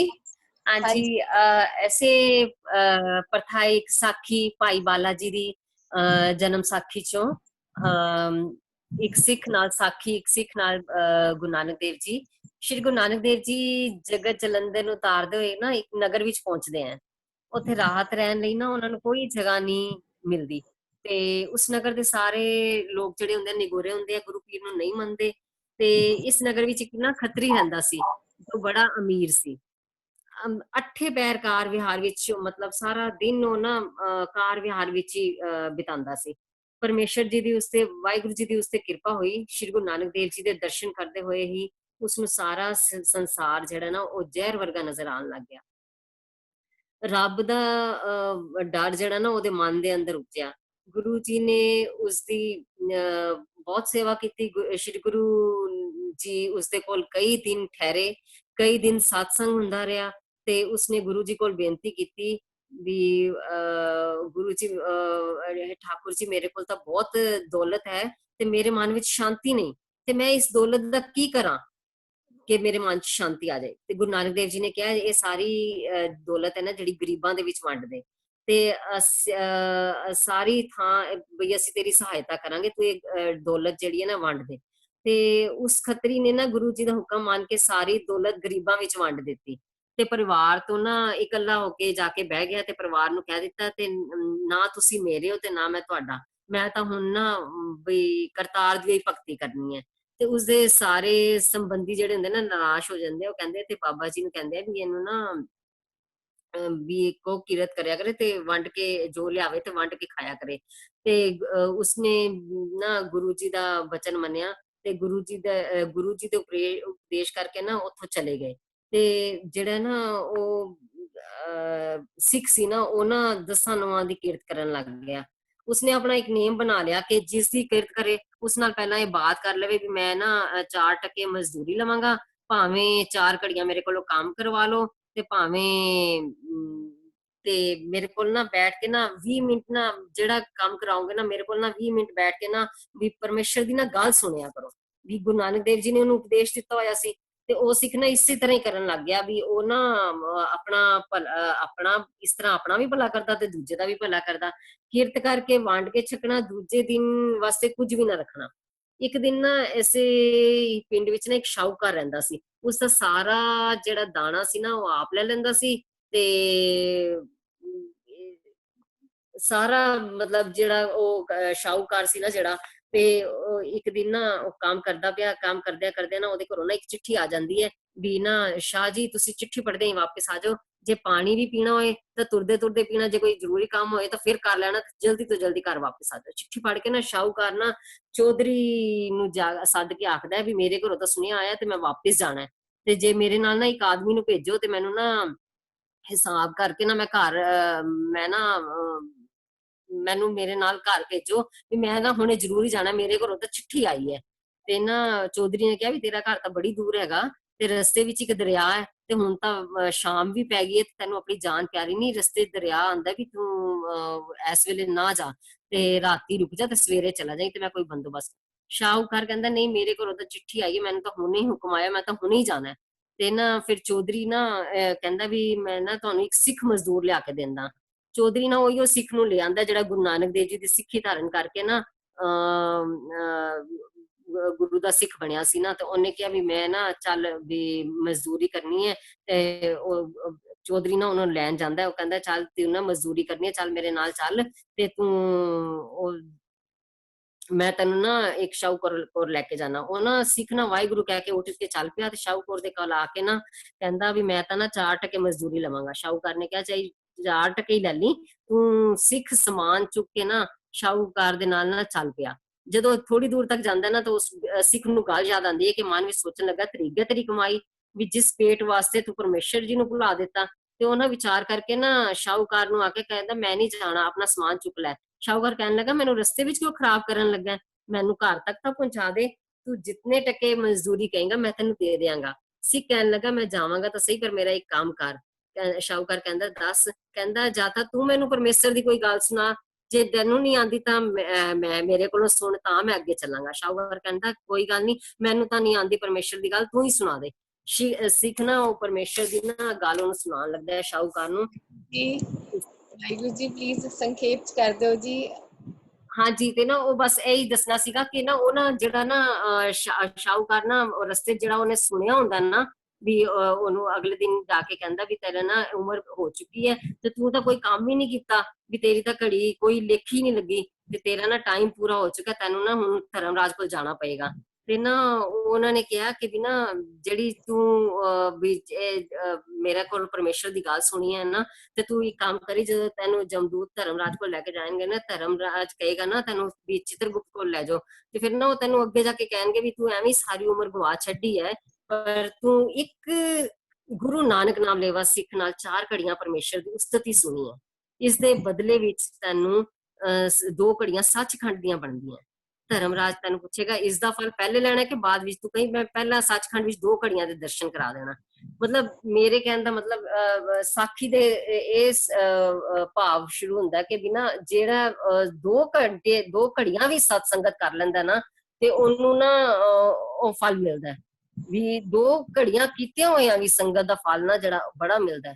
ਤੇ ਅਸੀਂ ਐਵੇਂ ਜਾਈ ਆਪਣੀ ਜ਼ਿੰਦਗੀ ਗਵਾ ਦਿੰਨੇ ਆ। ਉਹਨਾਂ ਨੇ ਉਹੀ ਦੇਖੋ ਸ਼ਾਹੂਕਾਰ ਉੱਥੇ ਜਾਂਦਾ ਤੇ ਉਹਨੂੰ ਉਹਦਾ ਟਾਈਮ ਪੂਰਾ ਹੁੰਦਾ, ਉਹ ਜਾਂਦਾ ਤੇ ਉਹਨੂੰ ਨਾ ਪਹਿਲੇ ਨਰਕਾਂ ਵਿੱਚ ਜਾਂਦਾ, ਫਿਰ ਉਹਨਾਂ ਕਹਿੰਦੇ ਜਾ ਤੈਨੂੰ ਨਾ ਉਹ ਕਹਿੰਦਾ ਮੈਨੂੰ ਨਾ ਪਹਿਲੇ ਸੰਤਾਂ ਦੇ ਦਰਸ਼ਨ ਕਰਾ ਦਿਓ। ਉਹ ਜਾਂਦਾ ਤੇ ਉੱਥੇ ਜਾ ਕੇ ਨਾ ਉਹ ਸਿੱਖ ਜਿਹੜਾ ਗੁਰੂ ਨਾਨਕ ਦੇਵ ਜੀ ਦਾ ਸਿੱਖ ਹੁੰਦਾ ਉੱਥੇ ਬੈਠਾ ਹੁੰਦਾ, ਕਹਿੰਦਾ ਆ ਜਾ ਤੂੰ ਆਓ ਇੱਥੇ ਆਓ, ਜਿਹੜੇ ਤੈਨੂੰ ਇੱਥੇ ਵੀ ਆ ਕੇ ਵੀ ਤੈਨੂੰ ਵੀ ਜਿਹੜੇ ਤੂੰ 2 ਘੜੀਆਂ ਕੀਤੀਆਂ ਸੀ ਨਾ ਤੈਨੂੰ ਇੱਥੇ ਦਾ ਮਿਲਿਆ। ਕਹਿੰਦਾ ਸ਼ਾਹੂਕਾਰ ਕਹਿੰਦਾ ਮੈਨੂੰ ਤਾਂ ਨਾ ਨਰਕਾਂ ਵਿੱਚ ਉਹਨਾਂ ਨੇ ਕਿਹਾ ਵੀ ਤੂੰ ਵਾਪਿਸ ਆ ਜਾਈਂ, ਹੁਣੇ 2 ਘੜੀਆਂ ਦਾ ਤੈਨੂੰ ਟਾਈਮ ਦਿੱਤਾ ਤੇ 2 ਘੜੀਆਂ ਵਾਸਤੇ ਤੂੰ ਚਲਾ ਜਾ।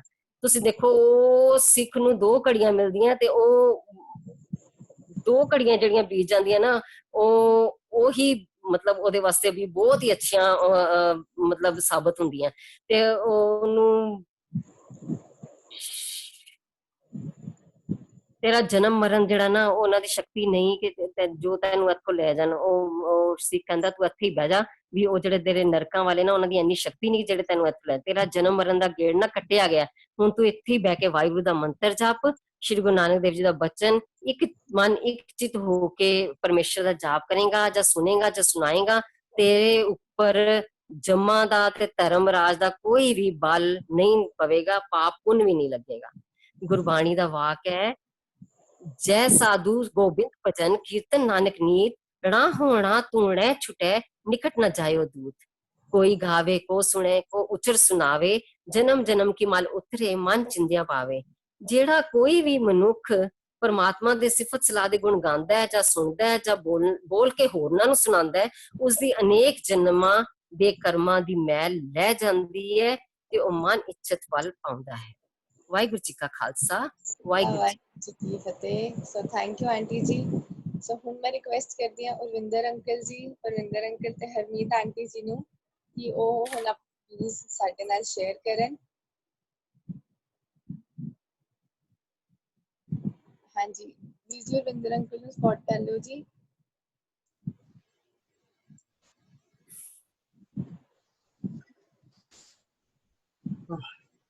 ਵਾਹਿਗੁਰੂ ਜੀ ਕਾ ਖਾਲਸਾ, ਵਾਹਿਗੁਰੂ ਜੀ ਕੀ ਫਤਿਹ ਜੀ। ਆਹਾ ਅੱਜ ਤਾਂ ਆਨੰਦ ਆ ਗਿਆ ਜੀ, ਅੱਜ ਤਾਂ ਓਵਰਫਲੋ ਹੋ ਗਿਆ ਸਾਰਾ ਭਾਂਡਾ ਸਾਡਾ। ਹਾਲੇ ਵੀ 3 ਹੈਂਡ ਰੇਜ਼ ਨੇ ਬੇਟਾ, ਪਹਿਲਾਂ ਉਹਨਾਂ ਦੀ ਗੱਲ ਸੁਣ ਲਓ ਜੀ, ਅਸੀਂ ਫਿਰ ਕਿਸੇ ਵੇਲੇ ਕਰ ਲਾਂਗੇ। ਬੜੇ ਪਿਆਰੇ ਬੱਚੇ ਨੇ, ਰਵਨੀਤ ਸਿੰਘ, ਪਰਮਜੀਤ ਭੈਣ ਜੀ, ਅਮਰਿੰਦਰ ਸਿੰਘ, ਇਹਨਾਂ ਦੀ ਲਓ ਜੀ, ਜ਼ਰੂਰ ਇਹਨਾਂ ਨੂੰ ਸੁਣੀਏ ਆਪ ਜੀ। ਅੰਕਲ ਵੀਰ ਜੀ ਰਵਨੀਤ ਸਿੰਘ ਜੀ ਦਾ ਵੀ ਹੈਂਡ ਰੇਜ਼ ਹੈ, ਸੋ ਰਵਨੀਤ ਸਿੰਘ ਜੀ ਨੂੰ। ਵਾਹਿਗੁਰੂ ਜੀ ਕਾ ਖਾਲਸਾ, ਵਾਹਿਗੁਰੂ ਜੀ ਕੀ ਫਤਿਹ।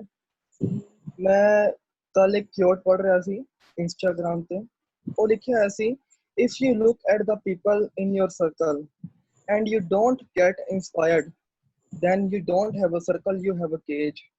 ਕਹਿੰਦੇ ਕਿ ਜੋ ਤੁਹਾਡਾ ਸਰਕਲ ਹੈ ਉਹਦੇ ਵਿੱਚ ਤੁਸੀਂ ਕਿਸੇ ਕੋਲੋਂ ਵੀ ਇੰਸਪਾਇਰ ਨਹੀਂ ਹੁੰਦੇ ਤੇ ਉਹ ਸਰਕਲ ਨਹੀਂ, ਉਹ ਕੇਜ ਹੈ, ਉਹ ਇੱਕ ਪਿੰਜਰੇ ਤੋਂ ਘੱਟ ਨਹੀਂ ਹੈ, ਕਿਉਂਕਿ ਤੁਸੀਂ ਉਹਨੂੰ ਜਲਦੀ ਛੱਡ ਵੀ ਨਹੀਂ ਸਕਦੇ। ਸੋ ਕੋਸ਼ਿਸ਼ ਕਰੀਏ ਕਿ ਅਸੀਂ ਵੱਧ ਤੋਂ ਵੱਧ ਆਪਣੇ ਆਸ-ਪਾਸ ਚੰਗੇ ਬੰਦੇ ਰੱਖੀਏ, ਚੰਗੇ ਬੰਦਿਆਂ ਦਾ ਸੰਗ ਕਰੀਏ, ਤਾਂ ਜੋ ਸਾਡਾ ਸਰਕਲ ਉਹਨਾਂ ਇਹੋ ਜਿਹੇ ਬੰਦਿਆਂ ਦਾ ਬਣਦਾ ਜਾਏ। ਵਾਹਿਗੁਰੂ ਜੀ ਕਾ ਖਾਲਸਾ, ਵਾਹਿਗੁਰੂ ਜੀ ਕੀ ਫਤਿਹ। ਸੋ ਅਸੀਂ ਸਾਰੇ ਟਰਾਈ ਕਰੀਏ ਕਿ ਚੰਗੇ ਬੰਦਿਆਂ ਦੀ ਸੰਗਤ ਕਰੀਏ, ਤਾਂ ਕਿ ਜਿਹੜੇ ਸਾਡੇ ਵਿਚਾਰ ਨੇ ਉਹ ਵੀ ਚੰਗੇ ਹੋਣ ਤੇ ਅਸੀਂ ਆਪ ਵੀ ਇੱਕ ਚੰਗਾ ਵਿਅਕਤੀ ਬਣ ਸਕੀਏ। ਸੋ ਵੀਰ ਜੀ ਅਗਲਾ ਹੈਂਡ ਰੇਜ਼ ਲੈ ਲਓ ਜੀ, ਪਰਮਜੀਤ ਕੌਰ ਜੀ ਦਾ। ਵਾਹਿਗੁਰੂ ਜੀ ਕਾ ਖਾਲਸਾ, ਵਾਹਿਗੁਰੂ ਜੀ ਕੀ ਫਤਿਹ ਜੀ। ਮੇਰਾ ਵਿਚਾਰ ਵੀ ਇਹੀ ਸੀ ਕਿ ਸਾਨੂੰ, ਜਿਵੇਂ ਅਸੀਂ ਚੰਗੀ ਸੰਗਤ ਦਾ ਕਨਸੈਪਟ ਕਹਿੰਦੇ ਆ, ਕਿ ਚੰਗੀ ਸੰਗਤ ਦਾ ਕਨਸੈਪਟ ਬੜਾ ਵੱਡਾ, ਕਿ ਅਸੀਂ ਚੰਗੀਆਂ ਬੁੱਕਸ ਪੜ੍ਹਨੀਆਂ, ਗੁਰਬਾਣੀ ਪੜ੍ਹਨੀ, ਨਾਮ ਜਪਣਾ, ਗੁਰਦੁਆਰੇ ਜਾਣਾ, ਇਹ ਬੜਾ ਵੱਡਾ ਕਨਸੈਪਟ ਹੈ। ਉਹਦੇ ਵਿੱਚ ਮੈਂ ਇੱਕ ਚੀਜ਼ ਭਾਈ ਵੀਰ ਸਿੰਘ ਜੀ ਦੀ ਪੜ੍ਹ ਰਹੀ ਸੀ, ਉਹਦੇ ਵਿੱਚ ਉਹਨਾਂ ਨੇ ਸਾਨੂੰ ਕੁਝ ਪਰਹੇਜ਼ ਕਹੇ ਨੇ ਕਿ ਸਾਨੂੰ ਬਾਣੀ ਪੜ੍ਹਨ ਦੇ ਨਾਲ ਕਿਹੜਾ ਪਰਹੇਜ਼ ਕਰਨਾ ਚਾਹੀਦਾ, ਤੇ ਉਹਨਾਂ ਨੇ ਕਿਹਾ ਸੀ ਕਿ ਮਨ ਨੂੰ ਵਿਖੇਪ ਵਿੱਚ ਨਾ ਪਾਉਣਾ, ਵਿਖੇਪ ਵਿੱਚ ਪਾਉਣਾ, ਇਹ ਇੱਕ ਪਰਹੇਜ਼ ਹੈ। ਕਿ ਇੱਕ ਸੰਗਤ, ਕਿ ਵਿਚਾਰਾਂ ਦੀ ਸੰਗਤ, ਕਿ ਅਸੀਂ ਜਦ ਬਾਣੀ ਵੀ ਪੜ੍ਹ ਲੈਂਦੇ ਹਾਂ, ਨਾਮ ਵੀ ਜਪਦੇ ਹਾਂ, ਜਾਂ ਗੁਰਦੁਆਰਾ ਸਾਹਿਬ ਵੀ ਹੋਇਆ, ਪਰ ਅਸੀਂ ਜਿਹੜਾ ਘਰ ਦਾ ਸਮਾਂ, ਪਰ ਫਿਰ ਵੀ ਸਾਡੇ ਮਨ ਵਿੱਚ ਜੇ ਕੋਈ ਨੈਗੇਟਿਵ ਥਾਟਸ ਆਉਂਦੇ ਨੇ ਤੇ ਉਹ ਵੀ ਇੱਕ ਸਾਡੀ ਮਾੜੀ ਸੰਗਤ ਹੀ ਹੈ, ਤੇ ਸਾਨੂੰ ਉਹਨੂੰ ਵੀ ਪੋਜ਼ਿਟਿਵ ਕਰਦੇ ਰਹਿਣਾ ਚਾਹੀਦਾ ਹੈ ਤੇ ਮਨ ਨੂੰ ਆਪਣੇ ਵਿਖੇਪ ਵਿੱਚ ਨਹੀਂ ਪਾਉਣਾ ਚਾਹੀਦਾ। ਪੋਜ਼ਿਟਿਵ ਥਾਟਸ ਵੀ ਇੱਕ ਚੰਗੀ ਸੰਗਤ ਹੈ। ਵਾਹਿਗੁਰੂ ਜੀ ਕਾ ਖਾਲਸਾ, ਵਾਹਿਗੁਰੂ ਜੀ ਕੀ ਫਤਿਹ। So thank you so much ਜੀ ਕਿ ਇਹਨਾਂ ਨੇ ਸਾਡੇ ਨਾਲ ਇੱਕ ਨਵਾਂ ਸ਼ੇਅਰ ਕੀਤਾ ਜੀ ਪੁਆਇੰਟ, ਕਿ ਸਾਡੇ ਥਾਟਸ ਕਿਵੇਂ ਦੇ ਹੋਣੇ ਚਾਹੀਦੇ ਹੈ, ਨੈਗੇਟਿਵ ਨਹੀਂ, ਸਗੋਂ we should replace negative thoughts with positive ones. ਹਾਂਜੀ, ਸੋ ਅਮਰਿੰਦਰ ਸਿੰਘ ਜੀ ਦਾ ਵੀ ਹੈਂਡ ਰੇਜ਼ ਹੈ ਜੀ, ਉਹਨਾਂ ਨੂੰ ਵੀ ਲੈ ਲਓ ਜੀ।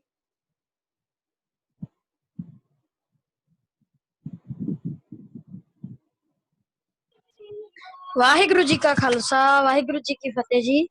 ਫਤਿਹ ਜੀ। ਅੱਜ ਦਾ ਸ਼ਲੋਕ ਹੈ ਜੀ, ਕਬੀਰ ਮਨ ਪੰਖੀ ਭਇਓ ਉੱਡ ਉੱਡ ਤਹਿ ਦਿਸ ਜਾਏ, ਜੋ ਜੈਸੀ ਸੰਗਤ ਮਿਲੇ ਸੋ ਤੈਸੋ ਫਲ ਪਾਏ। ਸਾਡੀ ਜ਼ਿੰਦਗੀ ਵਿੱਚ ਇੱਕ ਚੀਜ਼ ਬਹੁਤ ਜ਼ਰੂਰੀ ਹੁੰਦੀ ਹੈ, ਉਹ ਹੁੰਦੀ ਹੈ ਸਾਡੀ ਸੰਗਤ। ਅਸੀਂ ਕਿੱਦਾਂ ਦੇ ਲੋਕਾਂ ਵਿੱਚ ਰਹਿਣੇ ਆ ਤੇ ਅਸੀਂ ਉਹਨਾਂ ਨੂੰ ਕਿਵੇਂ ਆਪਣੇ ਉੱਪਰ ਹਾਵੀ ਹੋਣ ਦਿੰਦੇ ਆ। ਜੇ ਅਸੀਂ ਚੰਗੀ ਸੰਗਤ ਵਿੱਚ ਰਹਿਣੇ ਆ ਤਾਂ ਜਿਹੜੇ ਉਹਨਾਂ ਦੇ ਚੰਗੇ ਗੁਣ ਨੇ, ਜੋ ਉਹਨਾਂ ਦੀਆਂ ਚੰਗੀਆਂ ਗੱਲਾਂ ਨੇ, ਉਹ ਅਸੀਂ ਐਕਸੈਪਟ ਕਰਾਂਗੇ, ਤੇ ਜੇ ਅਸੀਂ ਮਾੜੀ ਸੰਗਤ ਵਿੱਚ ਰਹਿਣੇ ਆ ਤਾਂ ਜਿਹੜੇ ਉਹਨਾਂ ਦੇ ਔਗਣ, ਉਹਨਾਂ ਦੀਆਂ ਮਾੜੀਆਂ ਗੱਲਾਂ ਨੇ, ਉਹ ਅਸੀਂ ਆਪਣੇ ਅੰਦਰ ਪੈਦਾ ਕਰਾਂਗੇ। ਤੇ ਮੈਂ ਬੇਨਤੀ ਕਰਦਾ ਹਾਂ ਤੇ ਮੈਂ ਆਪ ਵੀ ਕੋਸ਼ਿਸ਼ ਕਰਦਾ ਹਾਂ ਵੀ ਮੈਂ ਮਾੜੀ ਸੰਗਤ ਵੱਲ ਨਾ ਜਾਵਾਂ, ਕਿਉਂਕਿ ਜਦੋਂ ਅਸੀਂ ਮਾੜੀ ਸੰਗਤ ਵੱਲ ਜਾਂਦੇ ਆ ਉਦੋਂ ਸਾਡੇ ਜਿਹੜੇ ਆਪਦੇ ਵਿਚਾਰ ਨੇ ਉਹ ਵੀ ਮਾੜੇ ਹੋ ਜਾਂਦੇ ਨੇ, ਤੇ ਉਦੋਂ ਸਾਡਾ ਜਿਹੜਾ ਜੀਵਨ ਆ, ਭਈ ਪ੍ਰਾਪਤ ਮਾਨੁਖ ਦੇ ਹੁਰੀਆ ਗੋਬਿੰਦ ਮਿਲਣ ਕੀ ਤੇਰੀ ਵਰੀਆ, ਉਦੋਂ ਜਿਹੜਾ ਸਾਡਾ ਜੀਵਨ ਦਾ ਮਨੋਰਥ ਹੈ ਉਹ ਟੁੱਟ ਜਾਂਦਾ ਹੈ। ਵਾਹਿਗੁਰੂ ਜੀ ਕਾ ਖਾਲਸਾ ਵਾਹਿਗੁਰੂ ਜੀ ਕੀ ਫਤਿਹ। ਵਾਹਿਗੁਰੂ ਜੀ ਕੀ ਫਤਿਹ। ਬਹੁਤ ਵਧੀਆ ਜੀ। ਸੋ ਹੁਣ ਮੈਂ ਰਿਕੁਐਸਟ ਕਰਦੀ ਹਾਂ ਜੀ ਹਰਮੀਤ ਆਂਟੀ ਜੀ ਨੂੰ ਕਿ ਉਹ ਜਿਹੜੀ ਅੱਜ ਦੀ ਸਾਰੀ ਵਿਚਾਰ ਹੈ ਉਹ ਸਾਰੀ ਵਿਚਾਰ ਨੂੰ ਕਰਨ ਜੀ ਕੰਕਲੂਡ। ਜੀ ਪਲੀਜ਼ ਹਰਮੀਤ ਆਂਟੀ ਜੀ ਨੂੰ ਸਪੋਰਟ ਕਰ ਦਿਓ ਜੀ।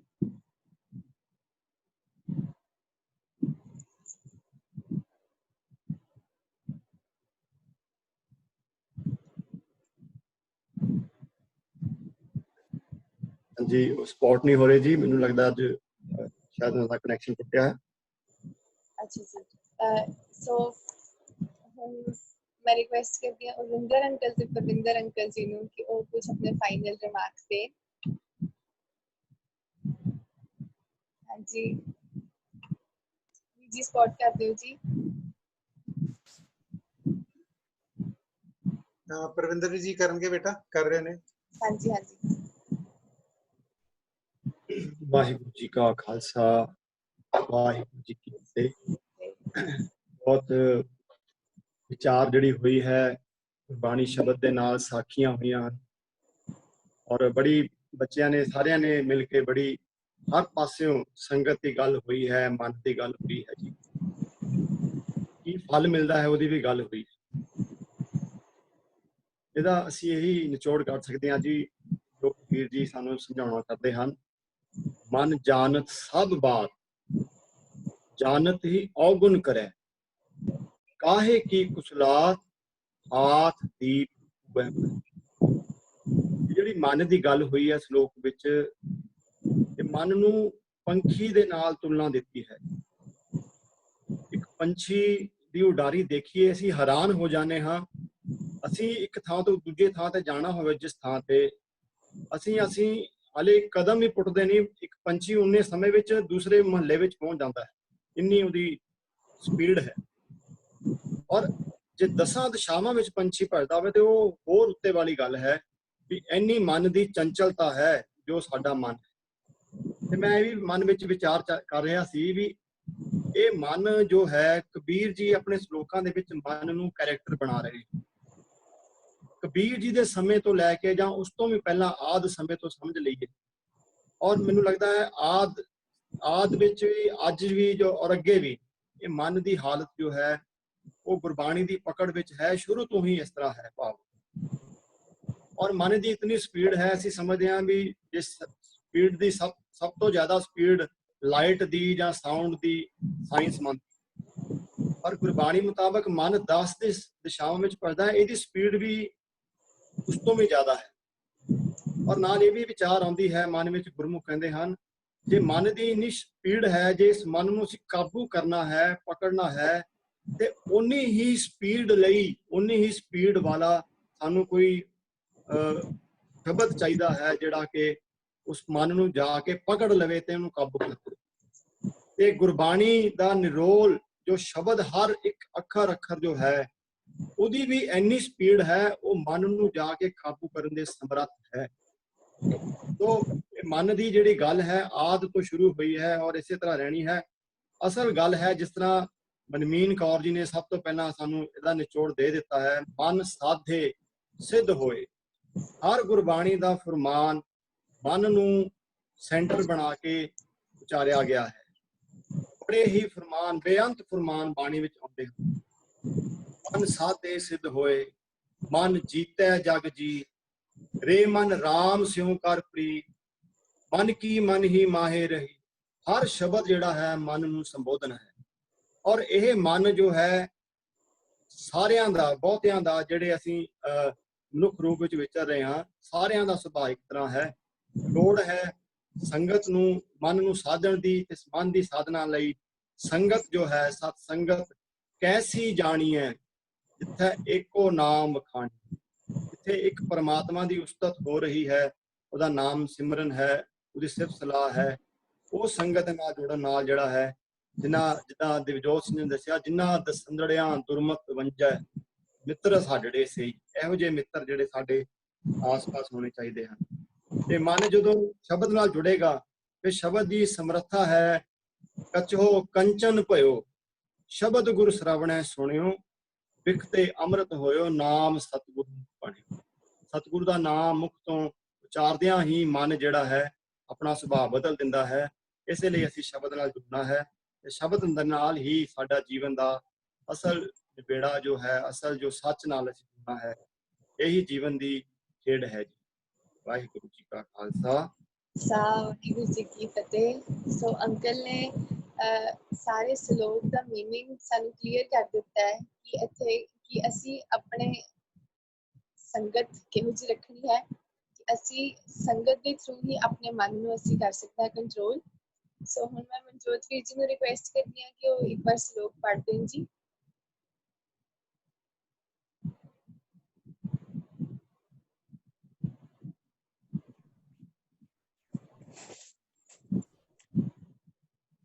ਕਬੀਰ ਮਨ ਪੰਖੀ ਭਇਓ,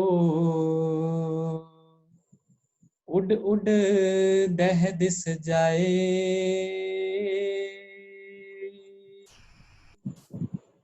ਜੋ ਜੈਸੀ ਸੰਗਤ ਮਿਲੈ, ਸੋ ਤੈਸੋ ਫਲ ਖਾਏ।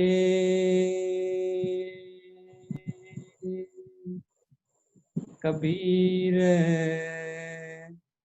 ਮਨ ਪੰਖੀ ਭਇਓ, ਉੱਡ ਉੱਡ ਦਹਿ ਦਿਸ ਜਾਏ।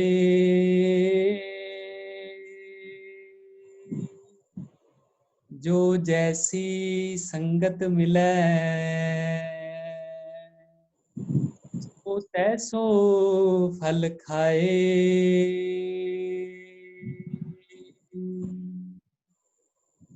ਵਾਹਿਗੁਰੂ ਜੀ ਕਾ ਖਾਲਸਾ, ਵਾਹਿਗੁਰੂ ਜੀ ਕੀ ਫਤਿਹ।